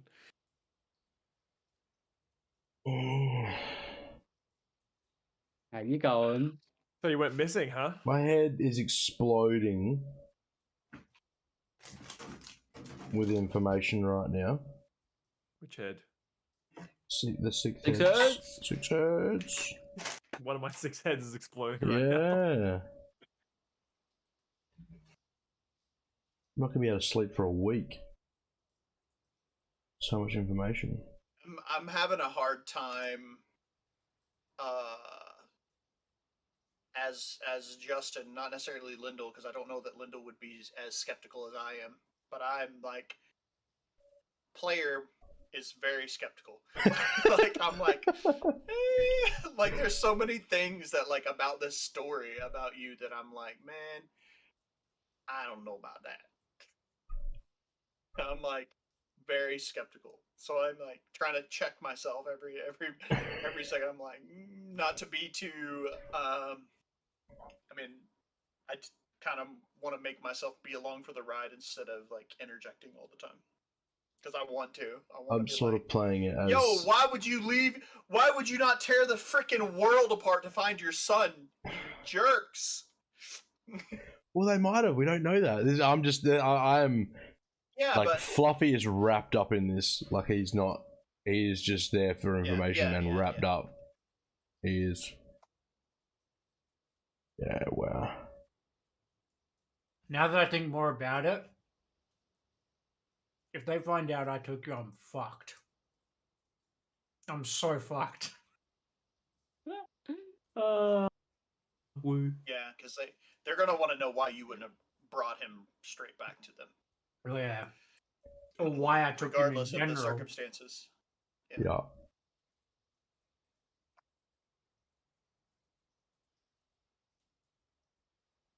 It's cool though. I like the backstory. We can fight a Leonin army, right? In their capital. Yeah. Wow. I'm not sure. Wow. You have a very fundamental difference with your clan too, because you worship the gods. Yeah. I'm not excited about telling them that either. Which is something that I get the sense of, if they find that out, it's like disowned kind of thing. Like even if your parents don't want to, like society makes them kind of thing. Well, Fluffy's thinking is that I was cast out. Because I was they knew of you being at the temple. That's kind of why they. No. Just my thoughts. Oh, because you were blessed. Yeah. So yeah. Anyway, interesting. BRB. Ananda, hey dude, how you doing? Yeah. So I've been loving Tarkov again. It's been good fun. Been playing with a few guys. There'll be a stream tomorrow night. Should have been. I was hoping to get some streams on Friday and Saturday. Unfortunately, we've had gastro in the family this week, so and Mrs. Mudd was really struggling with it Friday and Saturday, so it was too hard to get that to happen. So stream tomorrow night will be Tarkov, which is going to be a lot of fun. I'm sorry that it sucks that you were late, because the massive fluffy bombs have just been dropped. So we went up the mountain, we came down the mountain, we went at the bottom of the mountain, we're met by a small army of Leonins and Ophelia, who's silver poor, who I fought with. And King wants to meet me. I've met my brother. And now we've just met my family and the king in the Leonin city of Temos, which is on the screen. That's this city here. So, and we've just gone to break. So a whole lot of stuff's happened.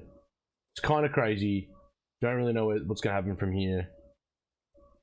It could go either way. I've been good and bad. So yeah, that's where we're up to.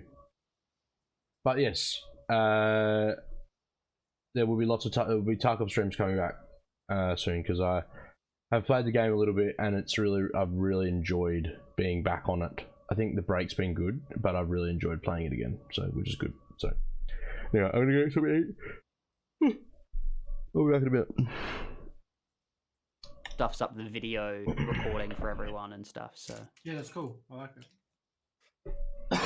people can still try to lip read and try to work out what's going on.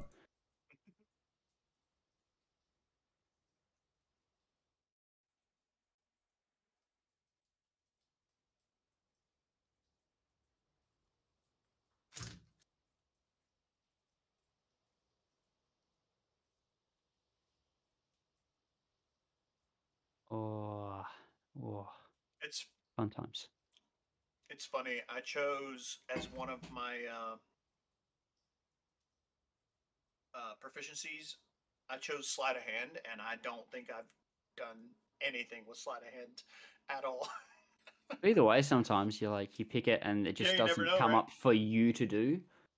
Yeah.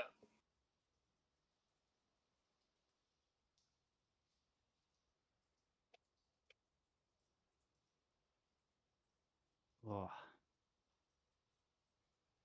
Wish I would have selected something with charisma though, because my charisma's really high. Mm. So like deception or Because you don't. Do you have deception, persuasion, or intimidation? I have persuasion. Yeah. Yeah, I have persuasion. Yeah. I have expertise in persuasion as well. Mm. So it's a big one. Mm. I have intimidation, but I don't feel like I've used that. I'm not really the intimidator of the group. I feel like that would be Fluffy. Yeah, you're more deceptive. I'm more deceptive. That would be my thing too. I would swap sleight of hand proficiency with deception. Mm-hmm. I'm super deceptive. What's your You got plus on expertise, deception? don't you? +8. I got a +7. I'm more deceptive. Are you? Let's see who's more stealthy. Because yours +11. Okay. Is it? What is that? What? Yeah, 10. 10, yeah. Sleight of hand or stealth? Stealth. Both. yeah, both. yeah, true. Mine is 0 on both. Yeah. I don't have any pluses on Dex at all. 0. I rolled pretty well on my stat block, so I'm pretty well balanced on everything. With this exception of strength, I'm -1 on strength. Me too. Same. We're not as strong. I really need to have you guys go against some shadows. Just really fuck you up. Oh, sapping strength. Strength sap. When Fluffy started to lose his strength, we were all fucking just weaklings. That was a panic AF moment by me for sure. Like I was like, oh no. Plus he was without his strength for that next whole thing too. Like it just oof. That was a really well constructed battle, I think, by you. Like DM Lion, I think you did a really good job with that.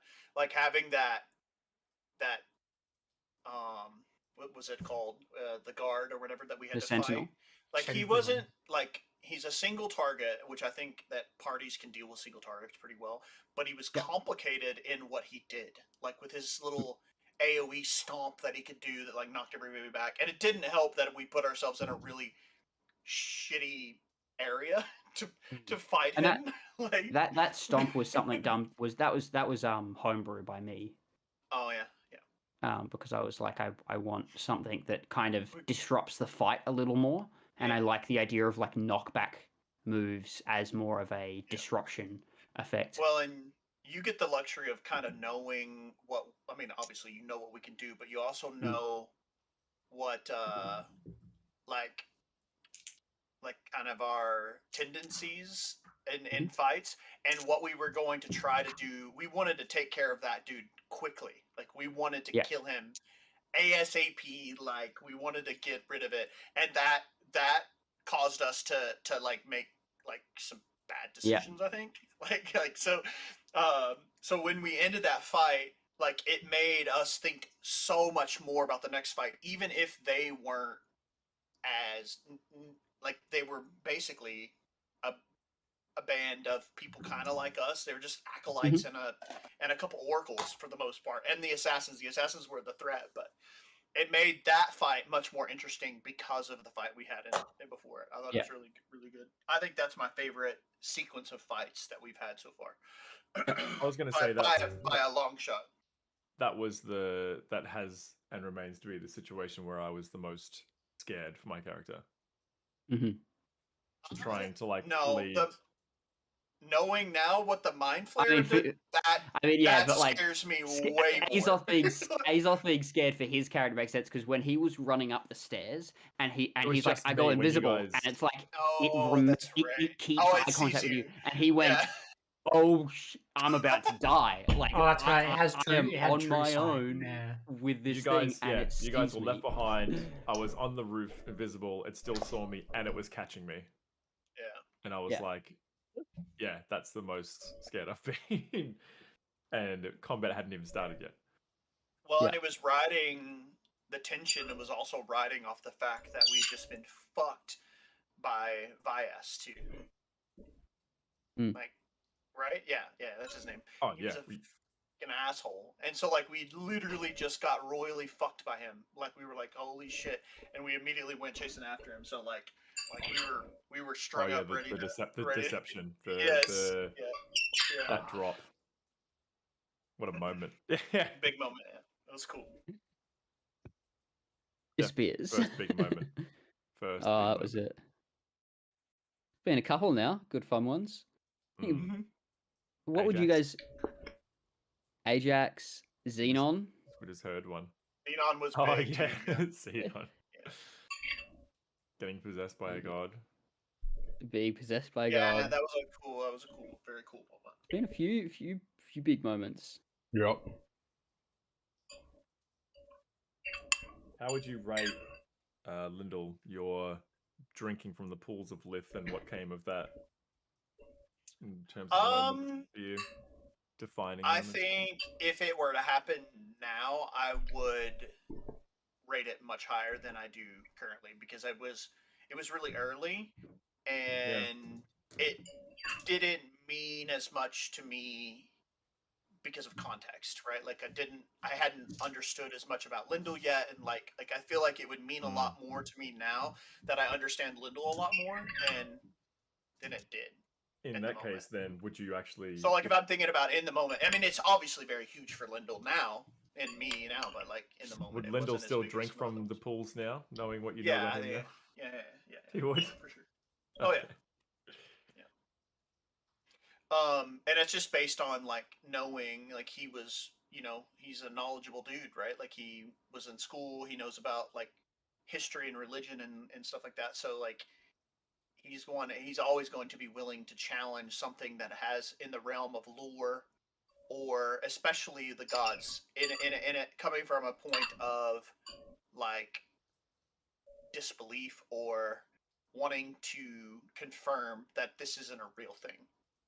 So, like him walking up to the pools of Lith and having like kind of known even just sparsely about it, he's like, "Nah, this ain't real. I'm gonna drink from it." Cap or no cap. Yeah. What happened? It was poisonous. That's where I picked up my fucking dagger as well. A great place to be. Happy days. Alrighty. So we're back. We come back to the story. With Fluffy face to face with Mum and Dad. Fluffy's already hit the buffet. And from that moment, they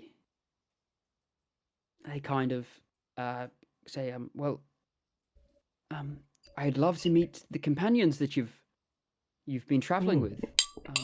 Yeah. This is Amos. Kidnap me.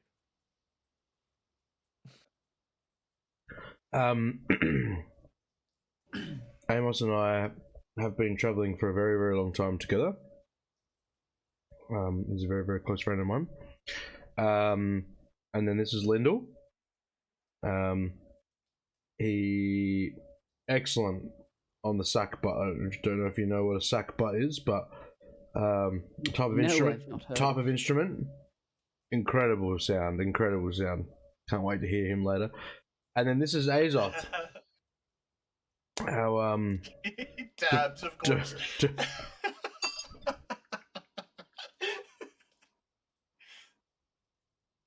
This is Azoth. Takes a bite. One of the guards thinks he's making an attack and pulls the sword. Well, lovely to meet you all, and thank you for helping to keep Fluffy safe. To be fair, he helps keep us safe more than the other Yeah. way around. It's, I'm sure he does. absolutely our pleasure. Come, there are some others that you should meet. Lead the way. Kind of drags you off. Takes you over to a younger looking female Leona that is white, looking very similar to your mother. Says this is Ignia. Ignia, this is your older brother. Damn. Aww. Damn. How old is she? Like, how does she look? I mean, I guess like teenager, younger. A little older than that, so like mid. Because for you're like 30, right? I'm 30. Yeah. Yep, 30. Yeah, she's like early 20s. I am 30. She's like early 20s. And Ignia kind of looks at you and is just like, okay, and just kind of goes in and gives you a hug. Oh my goodness, I've got so many family members. Yes, well, that happens when you come home. I wasn't expecting this at all. I bet. Well, welcome. I hope you enjoy your time here, and hopefully once the formalities are out of the way, we can all catch up a little more personally. I'd love to get to know you and everything you've done. I look very forward to that. Kind of takes you around, introduces you to a few other people, a couple of other cousins, as well as some other kind of notable dignitaries. There is the main one I've got written down. Introduces you to the King's head advisor, who is Zane Spirit Watcher. Is his name? Is his title?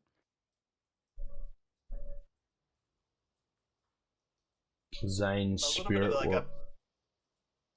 A retcon question here. Does Fluffy look more like his mother or his father?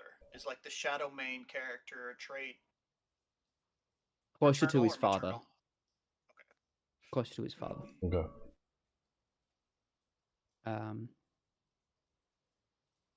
You also meet two people of what is mentioned as the Grand Council. The Grand Council. One is a female Leonin called Anna Freefoot.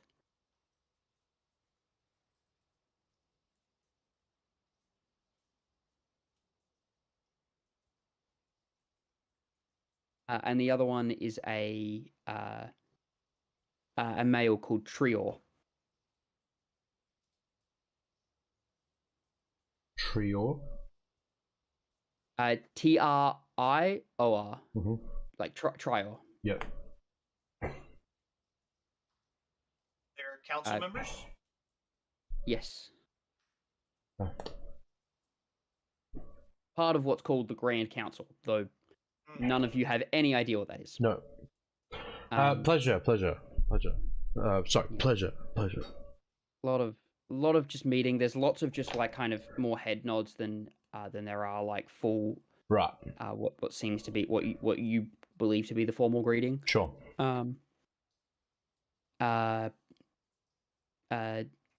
Athelia goes up and you see her speak with her father, with Brimaz, and they embrace and talk.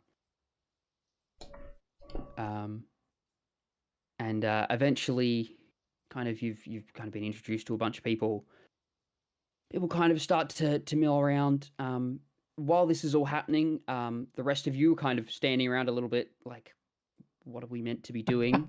Feels very awkward for sure. Like a few of I want to sit down, but I feel like that's out of like in between. Like I don't know. A few of the Leonins come over and start to speak to you, and start to ask you questions about what life's like, what it's what you guys do, and just like most of them seem to be the younger Leonins, and they're just asking you questions about what your life is, what it is you do, how you met Fluffy, or how you met Fury. There's a couple of children, not many, but there's a few. I'll talk pretty freely to them about that, like telling them about specifically when I met Fluffy and even more specifically our battle with the Chimera and like everything, and wanting to my intention is to hype Fluffy up, like to make him like telling him the world's greatest hype man. Roll me a persuasion, just as like, or a charisma check, just to be like how charismatically. Just charisma, performance, or I think actually more performance. This is like you're almost like telling a story. Yeah. It's like that's what I imagined is like. Yeah. Maybe not because I had spoke before about like the poem or like that I've written about us. Maybe not that, but like just kind of recounting the story. Yeah. So I natural 14, 24. Don't mention the tournament. Awesome. No. I mean, obviously the high points. Only the good stuff. They are just like enthralled with this story. Eating it up. And you do notice like the most of them are just like, and one of them in particular seems to, whenever you mention the gods, there's almost this look of disdain comes over his face. And most of the others don't seem to flinch. While I'm doing that, I'll want to glance and kind of keep my eye tracked onto Dion as I'm like boisterously telling the story. I'm not being quiet, so like I want to keep an eye on him, see what his reaction is. While if he has one, like I mean, roll me perception. Okay. Go. While Lyndall's doing that, I want to go over to the kids and kind of kneel down, and I'm going to cast Minor Illusion, which is just a semantic, so just hand movement. It doesn't. Yeah. And I'm gonna like craft like a Leonin, like two Leonins, because it's a 5-foot cube that you can craft in. Yep. Two Leonins like battling, like a glorious fashion, like a rock'em sock'em robot sort of style. Yeah, but medieval, lopping each other. One of them is Fluffy, and I'm just gonna say that man over there. This is him during one of his battles, and like it shows like a battle with just like some other creature or whatever. But that's epic. Yeah, just to entertain the kids. Roll me an intelligence check, because this is like the spell casting ability, like as to how well you can manipulate your spell. That's epic. What is my intelligence?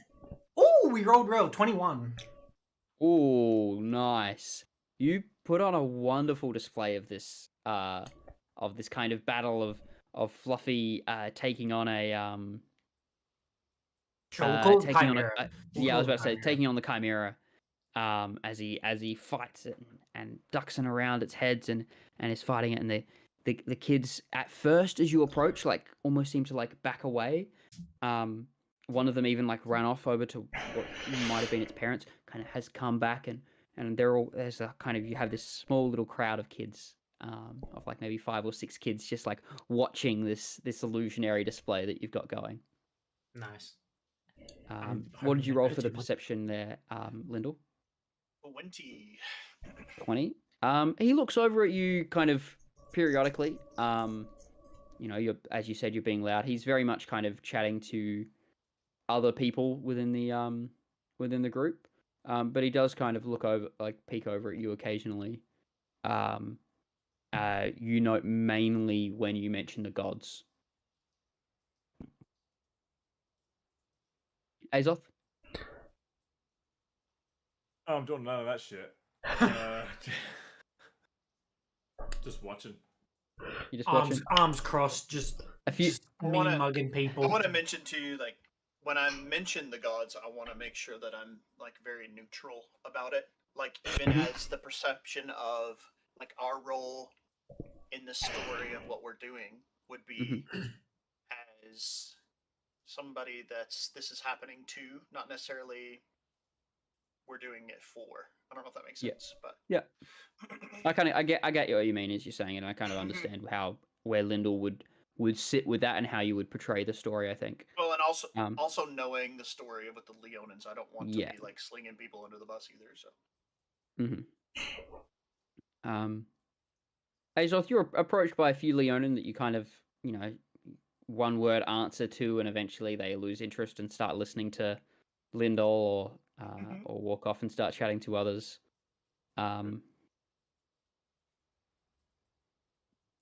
There's one probably younger Leonin that comes over probably around. It's hard for you to tell. Young female Leonin comes up with a plate of food and says, "Well, this is for you to eat as a guest. It's would be rude for me not to offer you some food." I appreciate that. I think me and my friends are just trying to find our place in this place. So I imagine that's very hard when you're two of the only kind in the room, but we do welcome you, and we do thank you for what you've done. You don't need to be so apprehensive about us. Excuse my what might seem like resistance. I'm just more of a observationalist. But I appreciate the offering, and I take the food. Thank you, and walks off. I get it wrong. It's not a dab. Hits him with a generation egg. No deal.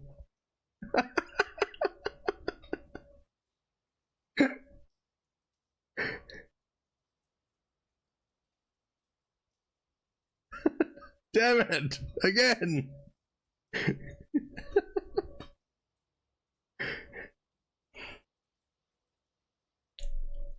Y'all suck, by the way. Oh, he can undeafen himself. That's not fair. Oh, what? You can't deafen me. I run the server. Yeah. Yeah. Anyway, you can definitely still hear everyone when you're deafened. Fucking yeah. again.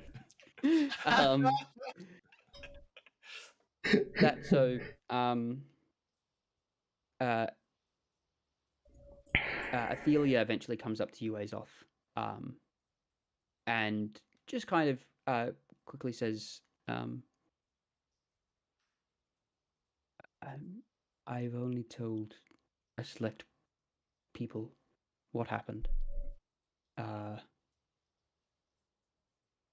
Like she's not like overly quiet about this, but like she's not raising her voice. I only told a select few people what happened.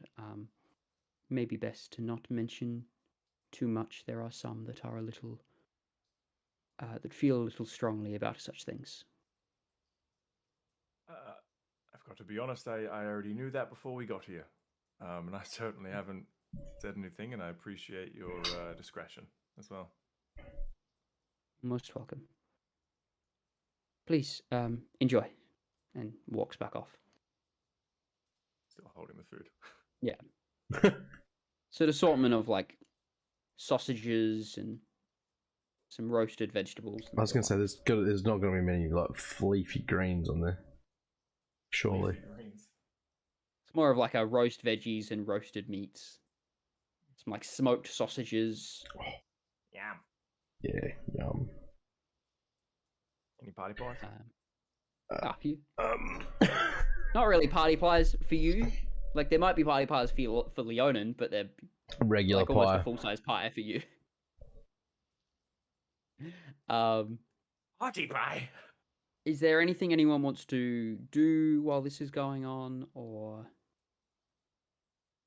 Yeah, I mean, as long as there's like downtime, like before, I guess we would eat and like be congregated together. Or like people are just kind of grabbing food, like okay, it's a okay. grazing as it's going on. platter. The food is there. It's not like a sit down feast. This is like there is a long table full of food, and people are like picking at the food, holding plates while talking, type thing. I want to pick someone who is an adult that seemed to be very receptive of me telling the story, and I wanted to approach them and so there's go ahead. I mean there's probably a mid to late 20s Leona that was listening to your story that seemed very like just very invested in what you were saying and very like really curious about it. He's stands probably about 6 foot tall, and is like this bronzy colored all the way over, and wears kind of like a robe. A bit, a lot of them, a lot of people are dressed more as like a lot of them have like armor, and like you can kind of see the warrior group in amongst everyone and who the warriors are. He's dressed more like a scholar, which you do note there are a bunch of people that are dressed more like that. So I'll approach him and like, excuse me, sir. I'm Lindell, and I noticed that that you seem to be interested in a bit more interested in the story I was telling about my friends. I mean, yes, it's rather fascinating hearing about how Leonans are outside of the homelands, outside of these Pride lands. It's fascinating to me. I'm sorry, I'm Zathor. Zathor. Nice to meet you. What's your profession, if I can ask? I'm a scholar. I guess more of a historian than anything else. So I mainly work within the castle, doing research on our past and helping to figure out family lineages and the likes, as well as just the general history of our culture and our people. That's cool. Yeah, I kind of fall in a similar category as a bard. Like I very interested in history and religion and the beliefs of all kinds. So, I do have a question though. And I don't mean to be offensive in any way. I'm purely curious. In the matters of religion, do Leonin believe that the gods exist, or do you deny them altogether? We know they exist. That is not something to be disputed. But they are arrogant creatures. not worthy of praise, not worthy of reverence. And so we shun them. Do not worship such beings. They are not worthy of it. There are some that do. What happens if someone, a Leonin, does, maybe if they don't worship, some a god full time, what happens if they acknowledge and, I guess, in ways respect the Well, gods? it used to be under the rule of previous kings. That would be room for exile. And years ago, it could be even execution. But under Brimaz, who has been attempting to bring our culture and our people out into the human, out with the humans, has accepted that in doing so will bring in some of their religion, and has banned, and when he came in, he banned the or removed the ban on practicing religion.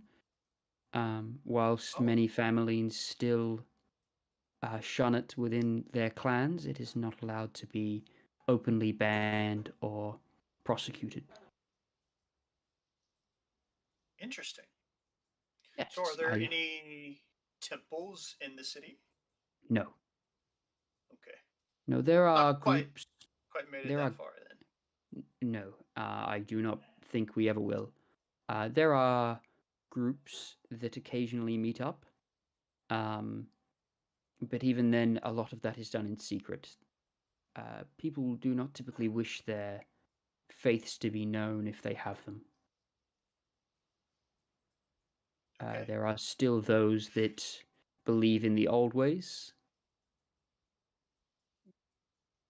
Yeah, so I mean, there would still be people that would be persecuted, if not by law, but by society. Yes. For yeah, that makes sense. Okay.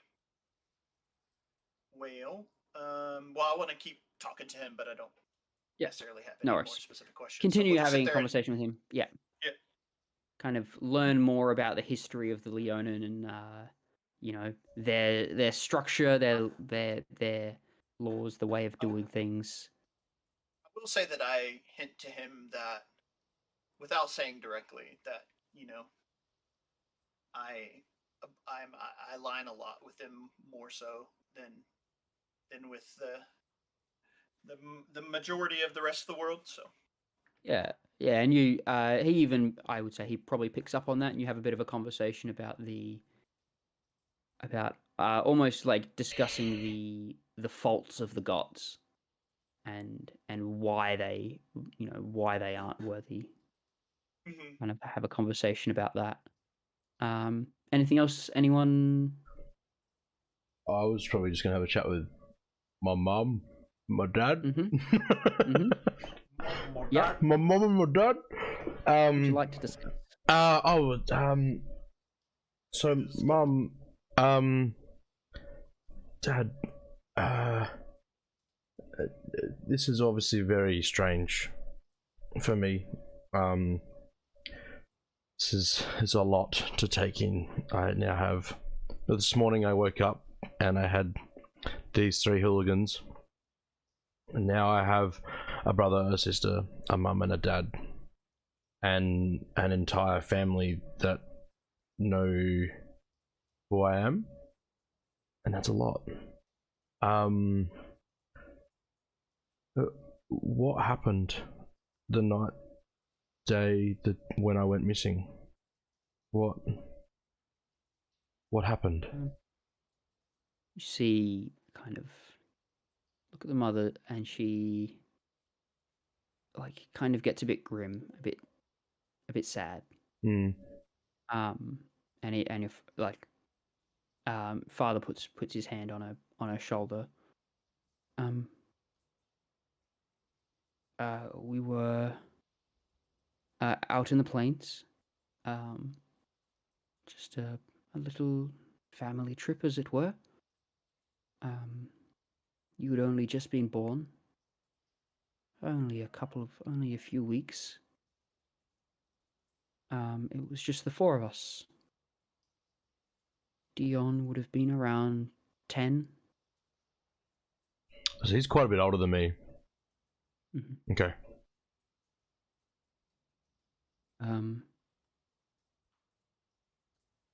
We woke up to Dion screaming that you were missing.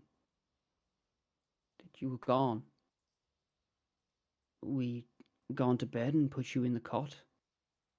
And when we awoke, he was frantic. And you were gone. We went out and looked for you all evening, and we couldn't find you.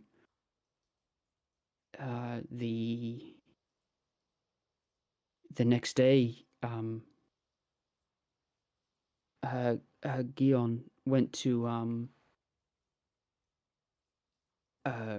back to the capital and grabbed a small force of troops, and he went looking for you for months. He scoured the plains. I tried to get into Acroas to look for you, but was not well received at the time. And Gion kind of looks at you and says, "I perhaps chose my words poorly when looking for you." And a fight broke out, and then he kind of looks down at his leg. I couldn't search properly after that, and I'm sorry I never found you.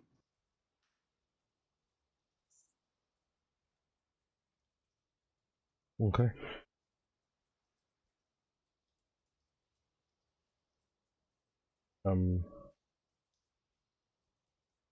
Well, it's good to be home. Good to have you home, son. Thanks. And I give him like the two, the hug, their heads, yeah. Get it like a big embrace. I believe Brimaz has put up got some quarters for you this evening. And tomorrow I'd love to show you around the city with your friends, if you would like. Yeah, I mean, I would. We can discuss more then. I would love to see the city, and yeah, I'm sure my friends would love to come as well. That'd be wonderful. Wonderful. Well, and kind of by this point, we'll say that it's been a while that you've been around. It's taken a long time to introduce yourself, to speak to a lot of people, and a few people are kind of have a couple of people have started to leave, and it's kind of getting later on in the afternoon. If you'd like, you can. I believe we're having more of a private dinner that you are here to attend. You are welcome to attend. You and the rest of the six heads, was it? Yeah. I believe it was going to be Brimaz and his family, and ours and yourself. So if you'd like to stay around, I believe we'll be heading to another room for that shortly. Yeah, no worries. Yep. Cool. Thank you. Thanks, Mum. Thanks, Mum. So after a little bit of time, kind of people start to drift off.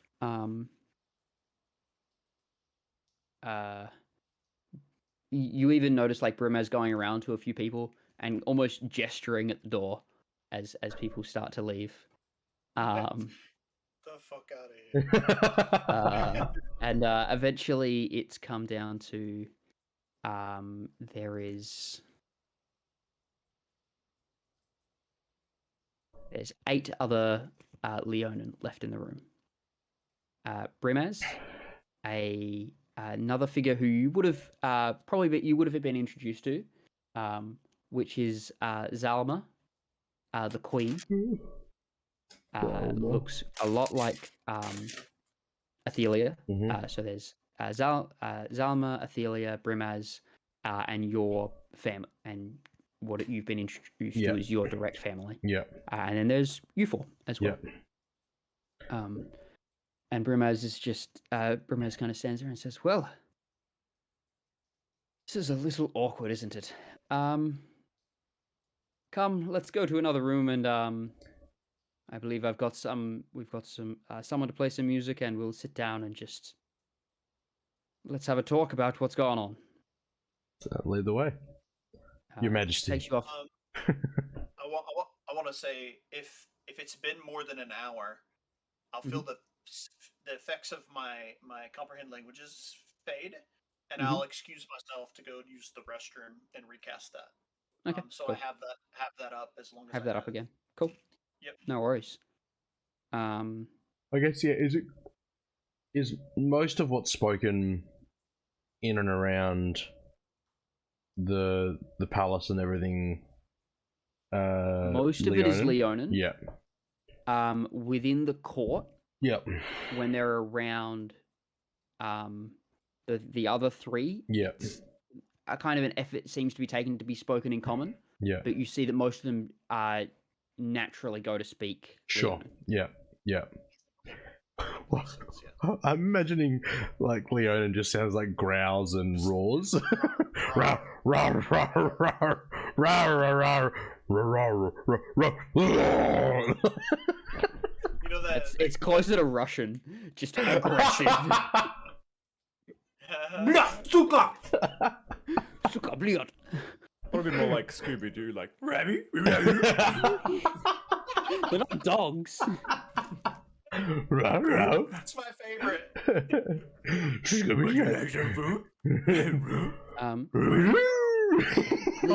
Leads you off into another room, smaller this time, and to a table that is set for the 11 of you. And food gets brought out to you, and Brimaz kind of asks you to, tell of what you've done over the past years and what happened to you from your side. Oh, okay. Well, I guess from an early age, I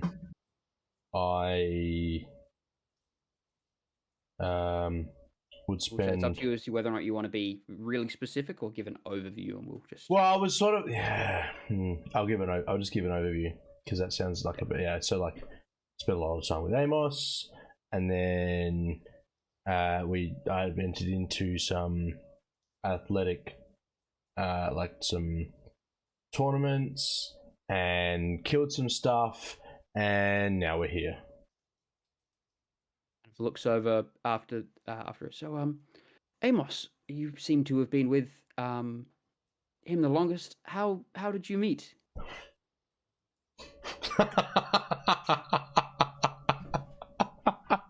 I'm very deceptive. Amos runs out crying. Not far off. I'm trying to figure out how I want to talk. I should have thought of this before it happened. Well, think about it for a second. While like we're having a conversation, I assume we've been talking, and it took a while for him to, or for Fluffy to tell his story. I'll be nice and say it's not real time. So Amos actually thought about something to say beforehand. Is everyone engaged in this conversation? If I'm looking around, like, is everybody kind of paying attention and curious to know what Fluffy's saying and Roll me a insight check. Surely, Gauge people's interest. if the king Alright. has asked a question. This is the king that's asking me the question. Oh yeah, Yeah. this is very So- nice. yeah, with the king asking, like, I would assume everybody's paying attention, but like maybe they're not. Ooh, natural 16. So what is that? 22. Here we go on mute again. Yeah. I am gonna. Oh, you bastard. Good. Boo!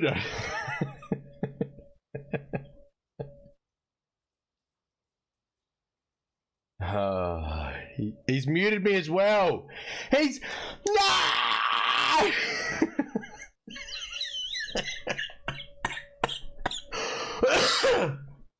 He's muted me as well. We interrupted this break. No, I don't have anything. I was gonna say like we interrupted this programming for a blah blah blah message. Tarkov message. Tarkov is brought to you by Battle State Games. We're going to be playing Tarkov tomorrow night. If you haven't heard of Escape from Tarkov, it's a realistic looter shooter. It's not at all fun to play. Sort of like getting kicked in the nuts repeatedly and then going back and getting dessert. And then getting kicked in the nuts again. But Muted. it's Yeah, okay. I can mute as well, so we don't have to deal with listening to your bullshit. Nah. I was just talking to chat, so it worked okay. That's fine. I can lip read. Oh. All right. I know what I'm gonna say. Okay. All right. Okay. As King Brumas asks me that question, I'm going to kind of stop what I'm doing and Turn invisible. I wish. Run away. I'm gonna kind of put my cutlery down and kind of take a bit of a serious tone and I'm gonna say when Fluffy or Ajax was a child. Oh wait! Before I do this, was I present for the conversation he had with his mother or no? No. Okay, so I don't know how or what happened in that period. Okay. You were off doing your little illusionary thing. Yeah. Okay, cool. When Ajax was a child, I was actually traveling alone as quite a young satyr, and I was actually traveling through your Pride lands when I came across a baby Leonin. I didn't feel comfortable leaving an unattended child in what was the wild, and I attempted to look for its parents for multiple weeks, but was unable to find, as it was an area that I wasn't familiar with, and I ended up returning to an area that I did know, which was around Miletus and Cetessa and places like that, and I went back there multiple times with Fluffy Ajax in an attempt to find his family, his parents, but was never successful. That being said, Roll me a deception check. okay.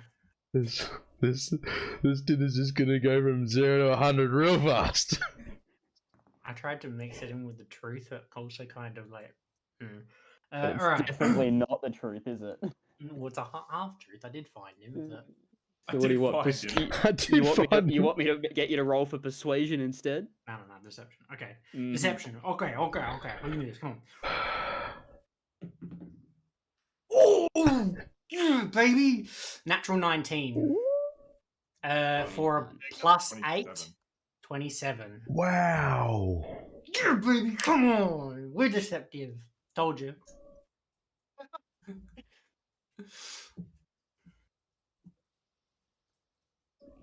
You.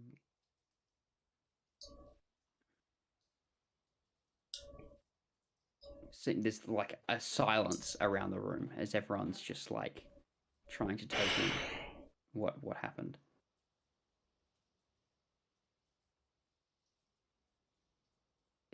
It doesn't make any sense. How could you have walked around the Pride Lands without being seen for weeks? My How did you feed a baby for weeks? I mean, my profession lies in being particularly stealthy, and if I don't necessarily want to be seen, I can do so. But in terms of feeding a child, I do have friends in other cities, and I had some connections that helped me raise this Leonin. I understand that, but you said you searched for weeks before you left. I will admit I didn't necessarily feed this child proper food, probably appropriate for a child of that age. But I did what I could with what I had.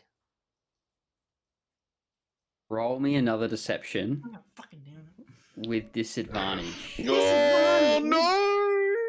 Your story does not hold up to scrutiny here. I've got nipples, Greg. Can you make me? I fed him Satan milk. That's immediately where my mind went and made me I rolled laugh, an so I was 18. trying to hold it in. And a 12. So it's a That's dirty 22. 20. Dirty 20. A dirty 20.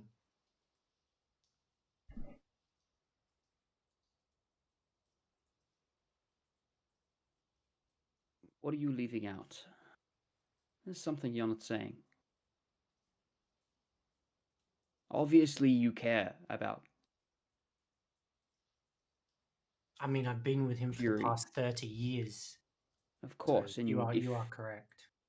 And you would not willingly. I doubt you would willingly endanger yourself by.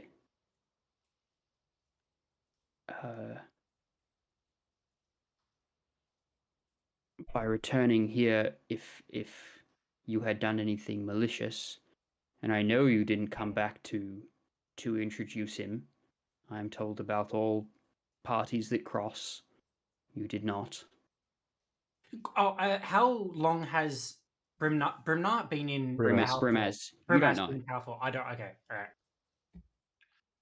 You know he's like 55. So Like there's a ish, chance. like There's a chance mid-50s. that he was early in his reign, or something like that. Yeah. Okay.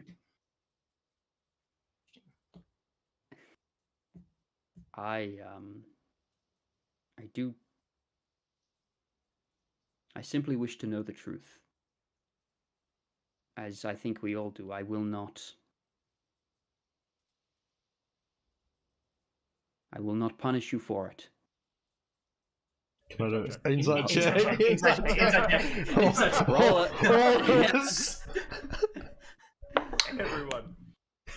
Fuck off. Ooh, Oh, great. We'll see. 13. Dirty 20. I'm not gonna roll because I believe him. I don't think he would punish. 15 for me. Like from what you see, he seems to be genuine. Okay.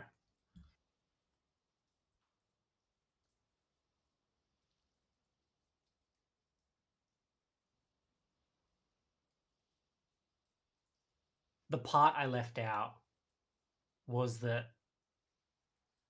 prior to finding Fury, Ajax, Fluffy, Insert name here. it's a I was told by an oracle that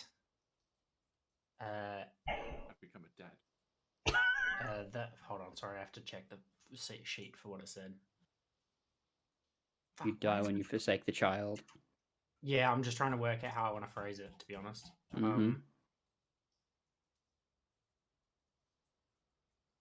Prepare to roll another deception. Told him nothing of the sort. Every new sentence. Yeah, we'll just say how that. The oracle told me that my downfall would come when I forsake the child. And in my early years, I was a follower of the gods. And when I came across this child, I did not want to anger them. So I did what I thought was right. And I took the child. To not in any way... The Kior, Yeah, I was gonna say, what are my parents' reactions to like, this? is like so. Gion is like looking at you and like looking through your soul at the moment, and Laser Kior beams, looks man. and is just like, "You stole my baby because of the gods." Oh.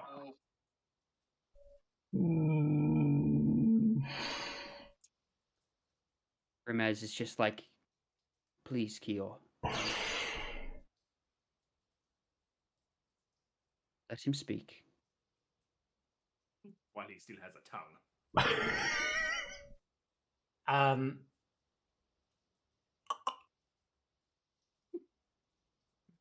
Freak. I now know that this was the wrong thing to do because I don't associate with any gods anymore. And I wish I could take it back, but I've also... Just at that point, Dion stands up out of his chair and says, "You now know it's wrong to steal a child, my little brother?" And with that, Brimaz stands, knocking his chair over. And I would like all of you to roll a wisdom saving throw. Oh, I'm gonna say initiative. No. Oh, fuck. Yeah, nice. What the fuck? Wisdom's not bad. Natural 20 for a 21. Okay. Yeah, of course you wouldn't be 11. harmed. 11. We all die. Yeah. Ooh. 17.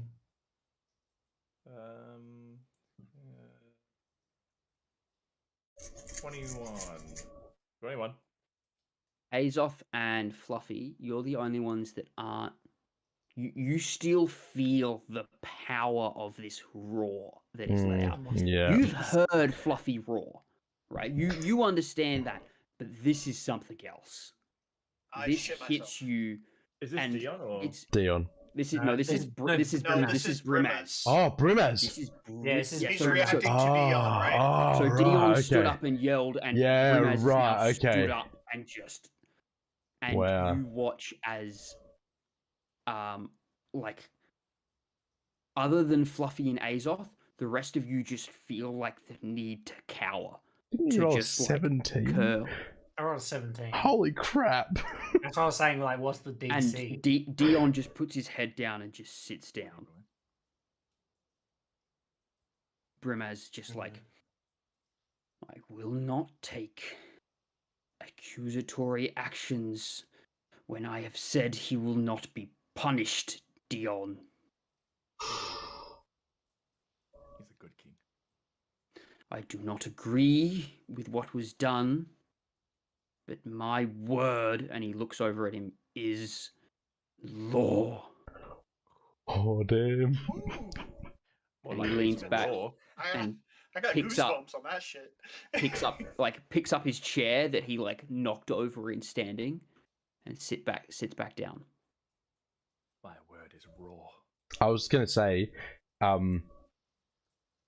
would probably be sitting in between Amos and the family, and I would have stood up. Yeah. Yeah, in the in Dion standing As a in reaction to as a Dion. reaction to Dion. Okay, so you and Brimaz would have been the only two standing in that moment. Okay. He's taller than you. He's still looking down at you. Yeah. Like, Yeah. And he kind of like as you three stand and he roars, you don't sit. He just eyes at you for a moment. Yeah, and then I go and sit back down. And then he picks up his chair and takes a seat. Yeah. I'm like, just turn to water. 11. So like, if I could get under the table, I would for sure. Dion, Kior, Ignir, and Dion, I understand that what has been done here is awful. But you must remember that he has returned.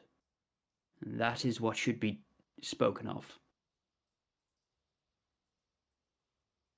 Unharmed Amos. is healthy.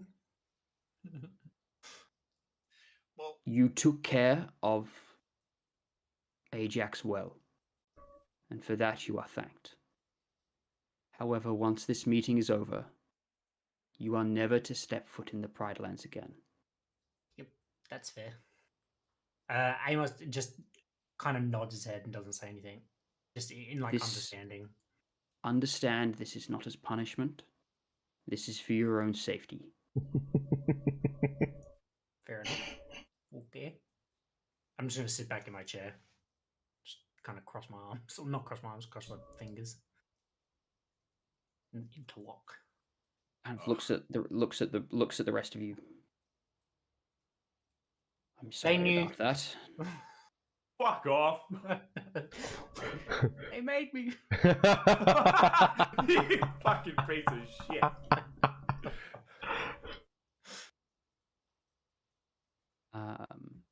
Sits back down, and there's kind of this silence around the table.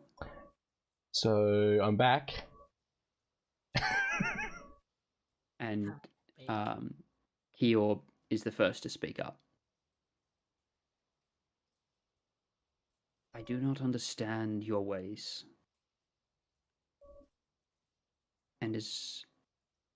But I am glad that you took care of him and that he has been able to come back unharmed. For that, I do thank you, Amos. I'll just nod at her. I'm not going to And say anything extra. You see Gion's eyes kind of like he kind of breathes out this tension and he kind of nods. Brimaz is right. We must be thankful. You notice the only person that's still like even Ignia like wasn't as tense about the situation, was more just like what is going on, but kind of relaxes in. The only person that doesn't is Dion. Dion is Give me the stink eye still. more or less. Yeah. Just looks at you. Looks over at Brimaz. Your Majesty, I apologize for my actions. May I be excused? Yes. Be off with you. Man's gonna have to go punch his pillow. Gets up. And Dion leaves. I'm gonna watch him all the way out the door Yeah. and make note of like which way he goes, just to like Goes out the doors I and to don't the know, right. mental note. I go Athelia follow. kind of puts her hand over on Brimaz's arm. Says, "Well, I know I hadn't had the chance to tell you. While I was out as an emissary, I decided to see what combat was like." And Brimaz just looks at her. And Athelia goes into this. Starts to tell the story of how she decided to fight in the Champions League and fought in a couple of tournaments. And you get the idea that Brimaz didn't know that was happening. Okay, there you go. And he keeps himself quite well composed, and in the end is just kind of enthralled with the stories of some of the bouts and the fights, and kind of the tension of the night kind of eases as people start to, and as more kind of Brimaz calls for some wine to be brought out, and as the night is there's this tension in the room still. But as the alcohol comes out, Brimaz starts to discuss some of his victories and some of the creatures that he's slain. And what you find out as what is a large part of a Leonin dinner culture is going through your scars. Oh, cool! Yeah, nice. Brimaz goes up and starts to show off this scar that wraps around his arm. That's cool. That is this like twisted that he got from when a hydra almost twisted his arm off. Cool. And shows off this gash across his chest that he got from someone that tried to take his crown after he'd just been king. Even your father stands up and shows off like various like scars across his arms and his back and the stories that goes along with them. Would there be any? His missing leg. Would there be any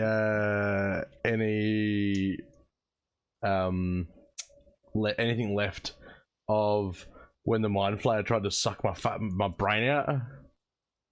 There's probably you've probably got some scarring and cuts visible on you. I try and show them and try and explain what that was. Yeah. Do you know the bruises you get from cupping? Oh yeah. Do you have little bowl? Little suction cups? No, mind flayers cut off your skull. There are cuts in his head. I don't know, octopus legs that just kind of. I mean, you know what's inside the suction cups on octopus things, though, right? Is my a beak prevent scars and stuff though? Pardon? I don't know if that's too. I said, does my cure wounds and stuff? Does it fully? I don't think it prevents scars. I think it heals the skin over, but I think there would still be scar tissue in ways. Cool. Yeah, it was just me curious more than I want to. Not like lesser restoration or anything. Want to stop that. Yeah. It's not like a resurrection that perfectly repairs your body. It helps mend your body. Or accelerates the mending process, I think is the best way to look at it. Yeah, that makes sense. That I like. Be and Amos was turned to stone. Oh. And they're probably happy about that one.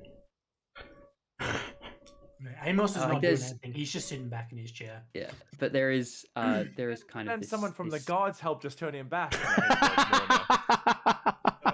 Of course they would. But yeah, it kind of is this night of stories and battles, and he's very interested in yours. It sounds like they've possibly told each other these stories a number of times. Athelia kind of rolls her eyes at a couple of the ones that that Brimaz tells and that kind of thing. Yeah. Do we get the sense that they're tales, exaggerations? I mean, they're probably stories that actually happen, but is there a bit of exaggeration that goes with it? Or is some of them maybe to the point factual. Some of them are really to the point.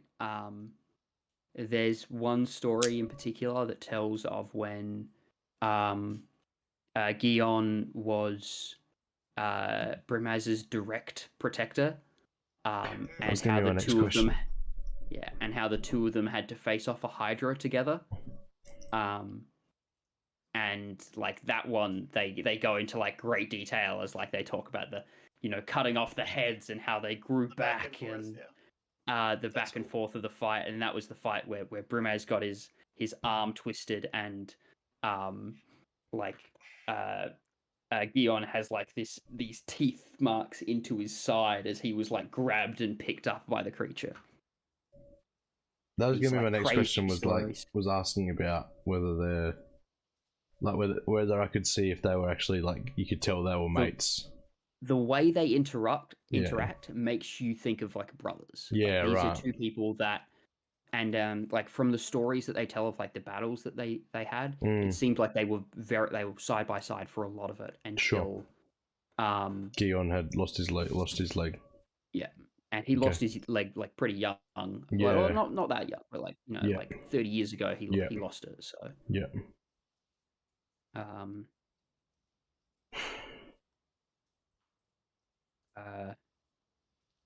You do note that there seems to be various stories of fights after, like within the past 30 years, though. Like he doesn't. I guess he'd probably show you. You see. Grimace or No, this or is like Gion? that's from Gion. Okay. Gion kind of steps back and is just like, I may have stepped down from the general watch, son, but your father will always find a way. And he smacks his knuckles together, and as he does that, you see these kind of this projection of arms come out across his back, and also this spectral leg kind of appear, like in place of where his other leg is. And it's like this almost like this spirit form of himself, like encompasses around his body, and he stands there and he's just like, I am still my king's protector. And Brimaz just looks at him. You can't do that all the time. Just sit back down. And I'll be like, they're like, that's my dad. Like, did you see that was my dad? They just, whoa. My dad can beat up your dad. Yeah. Are you talking about me? His dad's gonna beat up all your dads, everyone you know. But it's this night of that while it started tense, as the drink starts to flow and the stories start to go, people almost seem to let it slide. And as much as Amos sits there quietly, not wanting to interrupt, it is the night is still a nice night. But eventually, more of a celebration that he's back, right? Like that makes sense. Eventually, you start to see Gion tries to get up and almost falls over, like catching himself on his staff as his spectral self has disappeared, and he's like, "Oh, perhaps one too many wines this evening." Brimaz, Your Majesty. Brimaz just kind of nods. Yes, Gion, you may leave. I will speak to you more tomorrow, and thank you again for the company. Just kind of almost chuckles to himself as Gion is helped out by Kior. I give him a hug before he leaves. No worries. Ignia stands up and they're well, I'll see you tomorrow, brother. It's been wonderful to meet you. You as well, sis. Says goodbye to you and the rest and leaves. And then looks over to Athelia and he's like, and Zalmarin says, I'll be with you shortly. Head back to the quarters. And he's like, of course, father. Don't be too long, Brimaz. Walks out. Saying goodbye to you as you go. It's just the five of you left, Brimaz and the four of you, and he looks at all of you. That was a foolish thing to say at the table, Amos. This is me in character laughing, by the way. I've been known to say foolish things before. Yes, well, I applaud your honesty at least. It's good to know that at least you've got that. And you, Azoth. Hear you're quite in touch with the gods. She told Daddy. Didn't tell her about fighting, but told her about him bringing holy fire down. I didn't really have a say in him touching me, so, but yes. You're not wrong. Yes, well, I mean, the gods can be like that, not really caring about our wills, can they? Amen. Amen, amen, brother. Preach it, bro. Yeah. Testify. You're an interesting one, Lyndall. I do not understand you. Most humans care about the gods a lot, but you seem to put more pride in those around you, which is good. Anyway, Amos, be careful. If I may have instructed Dion not to do anything, but he is hot-headed and not always the wisest when it comes to decisions.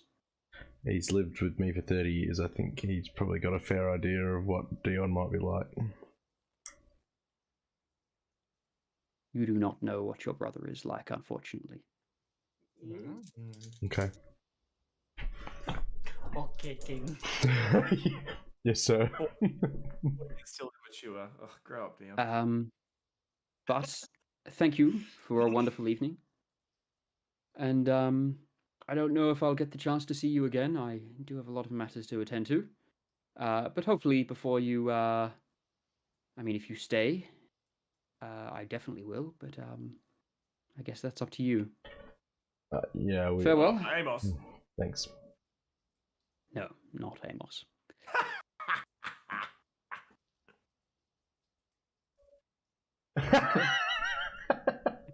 I don't know what you said. Oh, I did not. I was saying. He was trying to say something. And he leaves as well. Kind of there is a guard outside. He will lead you to your quarters for the evening. Farewell. It's pretty late, right? Yeah, at this point it's pretty late. Good amount of storytelling, good amount of awkward silence. It's been a long night.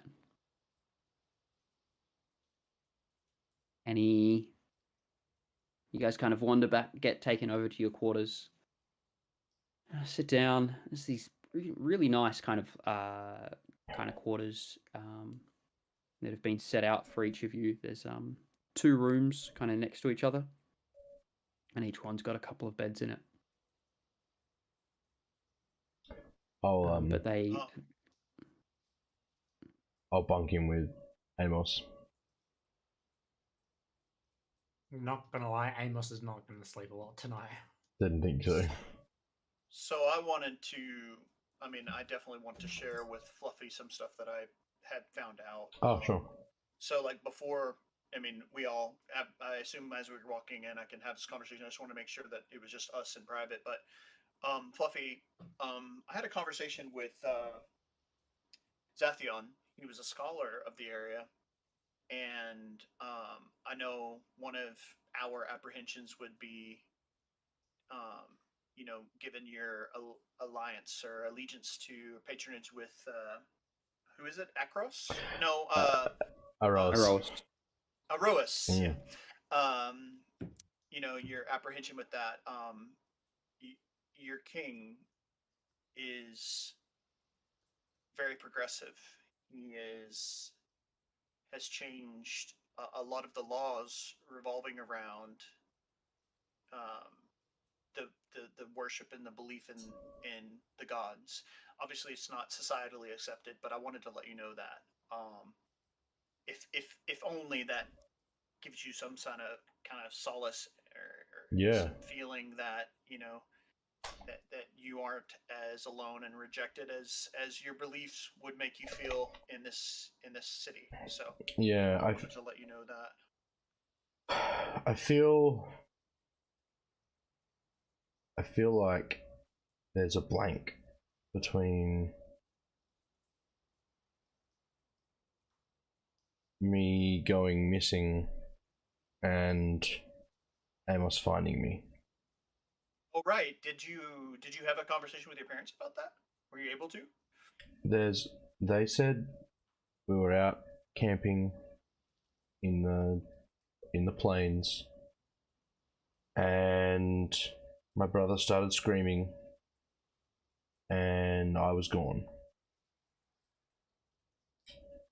And Dad went looking for me, searched for months, said something dumb to someone in Akros, and ended up losing his. That's how he lost his leg. So, but I feel like me mentioning that I'm a believer and have patronage with Aroas, I feel like that's going to only make things worse, especially after the way they jumped at Amos for following what the gods had told him. I think you trust your intuition on that. Yeah, I really feel like me mentioning that I've been chosen by Aroas is just not going to be helpful at the moment. At the moment, they're happy to see me. I'm happy to see them. Happy to meet them and find out that I've got a family and maybe have somewhere to come back to after everything we're doing is done.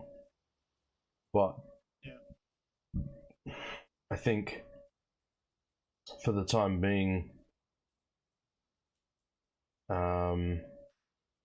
me and my relationship with Eros can stay between the four of us. Fair enough. Did you say that Dion was the last person to see you before you were gone?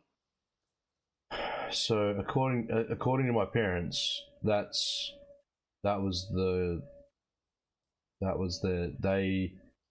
heard him screaming that I was gone. He was 10 at the time. I haven't had a chance to talk to him yet. I really want to. I want to know if he saw something, if anything, and go from there. That may also decide whether I mentioned anything about it or not. Well, I get the sense that he's not as excited that you're back as the rest of your family. Yeah, he hasn't exactly tried to come and talk to me. I mean, I haven't exactly tried to come and talk to him either.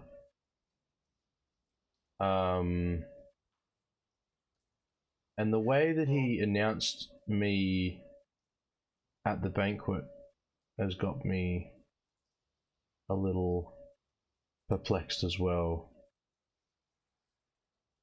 He definitely is hiding something. Or has a reason to act out of the normal when your brother is returned. I mean, yeah. If you were in his shoes and didn't have anything to hide, how ecstatic would you be that your lost brother is returned? Yeah, I'm getting some. Yeah, I'm getting some vibes, but it's nice. I appreciate you looking into that for me, and being on my side with this, man. I do. I really appreciate that. I mean, I know you do, but I once again, I'm appreciative of it. Absolutely. Is there anything that while we're here that you would like for us to look out for, or in addition to, like anything more? No, I think it's just going to be me talking to Ignia, and maybe eventually having a conversation with Dion as to finding out a little bit more information on what happened. And then I think I don't expect us to be here longer than maybe tomorrow. I mean, obviously I don't want to leave Amos by himself for too long. Yeah, and I know that they mentioned showing you. I can handle myself. I'll find another baby. Raise it. I'll baby start thief. again. We're a baby thief. Good to know. I'll start again. Amos is like, I can be very stealthy when I want to. I mean, Yeah. I promise I won't It's steal like, oh, another baby. And on that note, I think around that time is a Yeah. good time to end the session. Heck yeah. I should have rolled an insight check when Dion arced up to see if it was genuine. I think What was the DC on the roll? Just curious. Oh, I 20. mean, High. okay, it was 20. 20. Wow. he will. That's just good Not- story that I rolled He's a out. natural 20. He's a powerful motherfucker. Yeah, Is it's he not in the like book or is he homebrewed? Nah. I he's just homebrew him. Yeah. Like his character, like Brimaz is a character within Theros. Mhm. There's a card for him. That's why there's the artwork for him that already exists. But there's not, and like it talks about him, opening up trade to the other stuff. But personality wise, me giving him that raw, that's all just homebrew stuff. Is that like a supersonic roar rather than a daunting roar? Majestic raw. Oh, amazing. I love it. Can I learn that? No. Oh. I can't Majestic That's enough. cool. I can't learn his cadence of the roar and then roar like him. Less about cadence, You need to be. more about being a 55-year-old king that's seen some shit. Yeah, that is and also like he is, his roar is very much so supported by his physical nature too. Like the man is freaking. I mean, he's taller than you, Fluffy. Yeah, I know. Yeah, that's big. What is he? 7'2", 7'1"? Yeah, about 7'2", 7'3". Wow.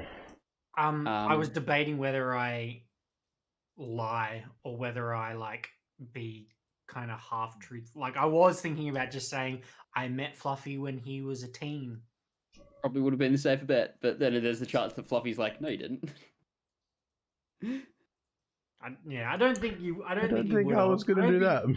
I don't No, think. but Fluffy like, would have there's done also the that. chance that if you start talking about stories later on that they contradict, and then they go, like, Yeah, I think. Yeah, I don't know. And for story making wise, I think. I just whacked myself first. I think that was the I think better. that was a good call. bit more of an interesting something, very very RP heavy and very centered around Fluffy. So for those that aren't Fluffy, thank you for bearing with the fact that Yeah, you didn't get as many moments. thanks, guys. I liked it. Yeah. If I didn't roll as well as I did for deception, would that have gone very different? Brimaz, let's Dion tear you apart.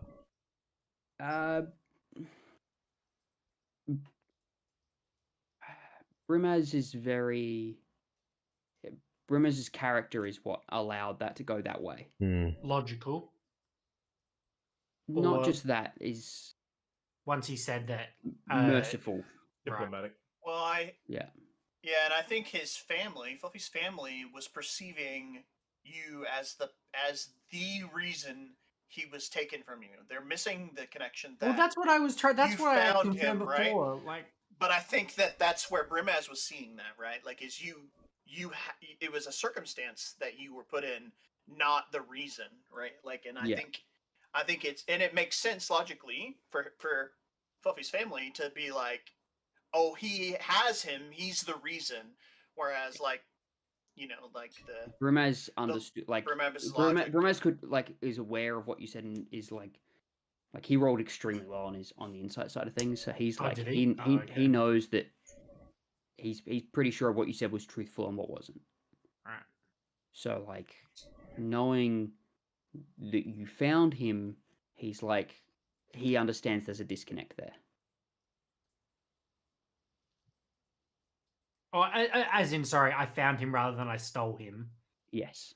Right. Okay. Gotcha. That like that your intentions were. He understands that there's another piece to the puzzle somewhere in there. Yeah, or that at least maybe there's another piece, maybe something's missing, but at least your intentions were Pure. like weren't malicious. Mm. And even though he is merciful, I think he does know that you were even lying by omission to some Yeah. extent, is why he called you out for that second deception check, right?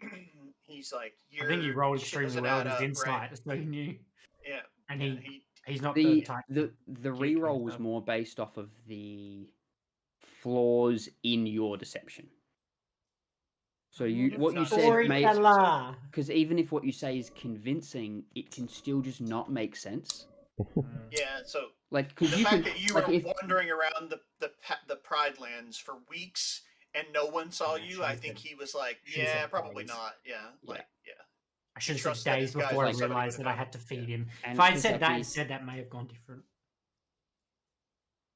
You only tried for days and then gave up?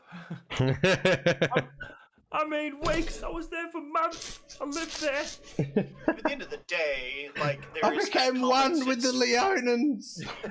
there is that common sense and self-preservation Leoni. factor too. That like this cub has been missing for how long, and if I get caught out here by myself with this cub, they could just kill me on sight. So there is that self-preservation too aspect that like I feel like Yeah, if anyone was in that circumstance, time.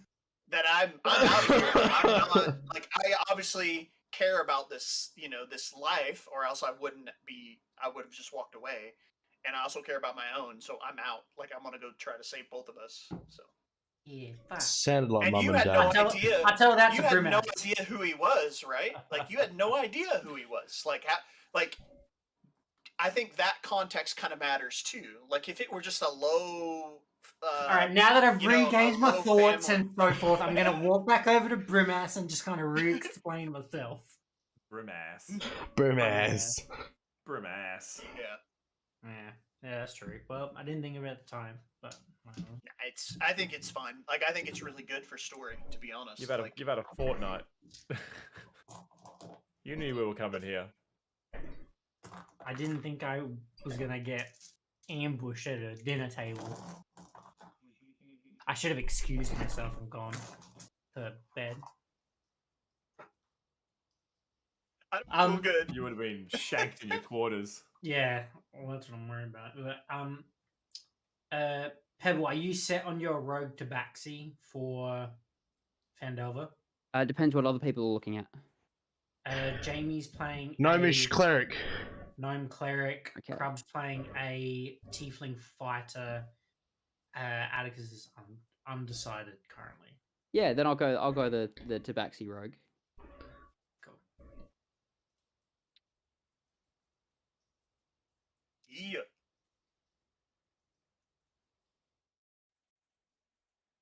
I think I was leaning towards the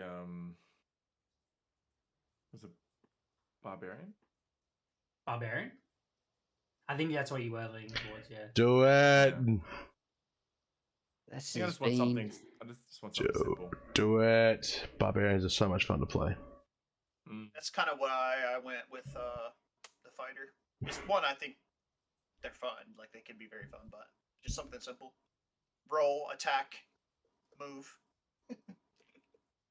Yeah, you don't have to worry about spells every day. How long does Bardic Inspiration last?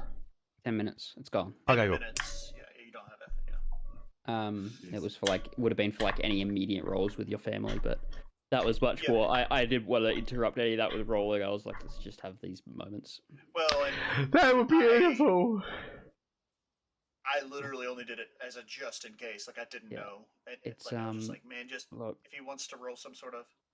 these Insight fortnights been a perception. lot of planning and a lot of how do I want to do these moments? How do I make them How do you wanna do this? impactful and not make it terribly like awfully cheesy? And Well, you literally had me speechless, and I walked out and I spoke It's- to Teagues in the break and was super excited about it. So you've done well. Yeah, it's not boring. It's very interesting. It's obviously not Lyndall's story, but I enjoyed it a lot. Like the same as if it were mine. So cool. I'm glad you guys have enjoyed it as well, as even though it's not your own story, you guys You're have just still gonna been able to leave enjoy your it. family, Fluffy, in there for one day and just straight back out. So, all right, well, We've got a job. We've got a job to do. yeah. Well, what if they don't let you go? What It's if not- I don't it's go not- do this job and then I don't have a family after that because everyone's dead? yeah. If Are you gonna yeah, tell if 'em anything, exactly that's what's going on? motivation for sure. I might tell my mum. Tell my mum Mum? everything. Tell my mum You don't everything. You don't even know. You just met her. The fuck? You don't. You know your horse better than you know your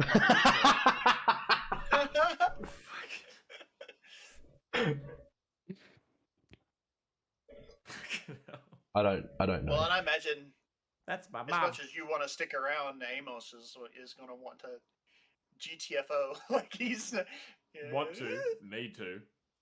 It's a requirement. He's gonna. They just put a fucking IVO out on him. Sounds like Dion should be the Fury.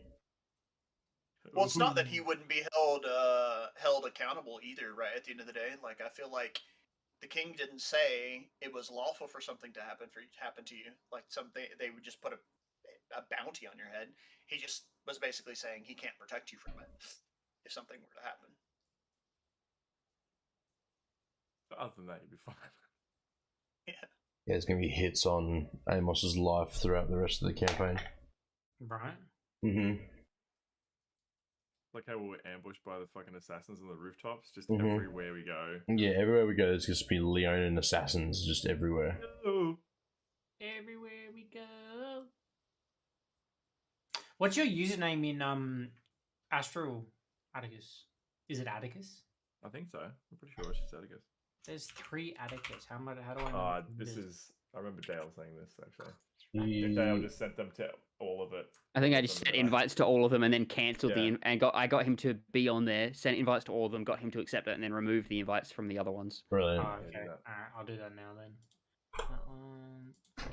Thanks for jumping on, everybody. I'm gonna Capital jump A, off. TTICUS. So yeah, if there's 3 of them, like I send said, it to all of them. Tarkov tomorrow night, which will be a bit of fun. Did you just change your name to Ajax, bud? And then I'll be back on Friday after that. So it'll be a bit of I fun. don't know if he's responded to you. Oh, that's in Wait a minute. Yeah, love you guys. We'll That's, catch up with you soon. That's not in the Theros. No, I think It's in the Ajax. battle sim. Ajax might be another character in one of his different- other things. Yeah, but it is. Yeah, Ajax was yeah, a it name that I is. just had written down because Ajax is a Greek mythological hero. notification.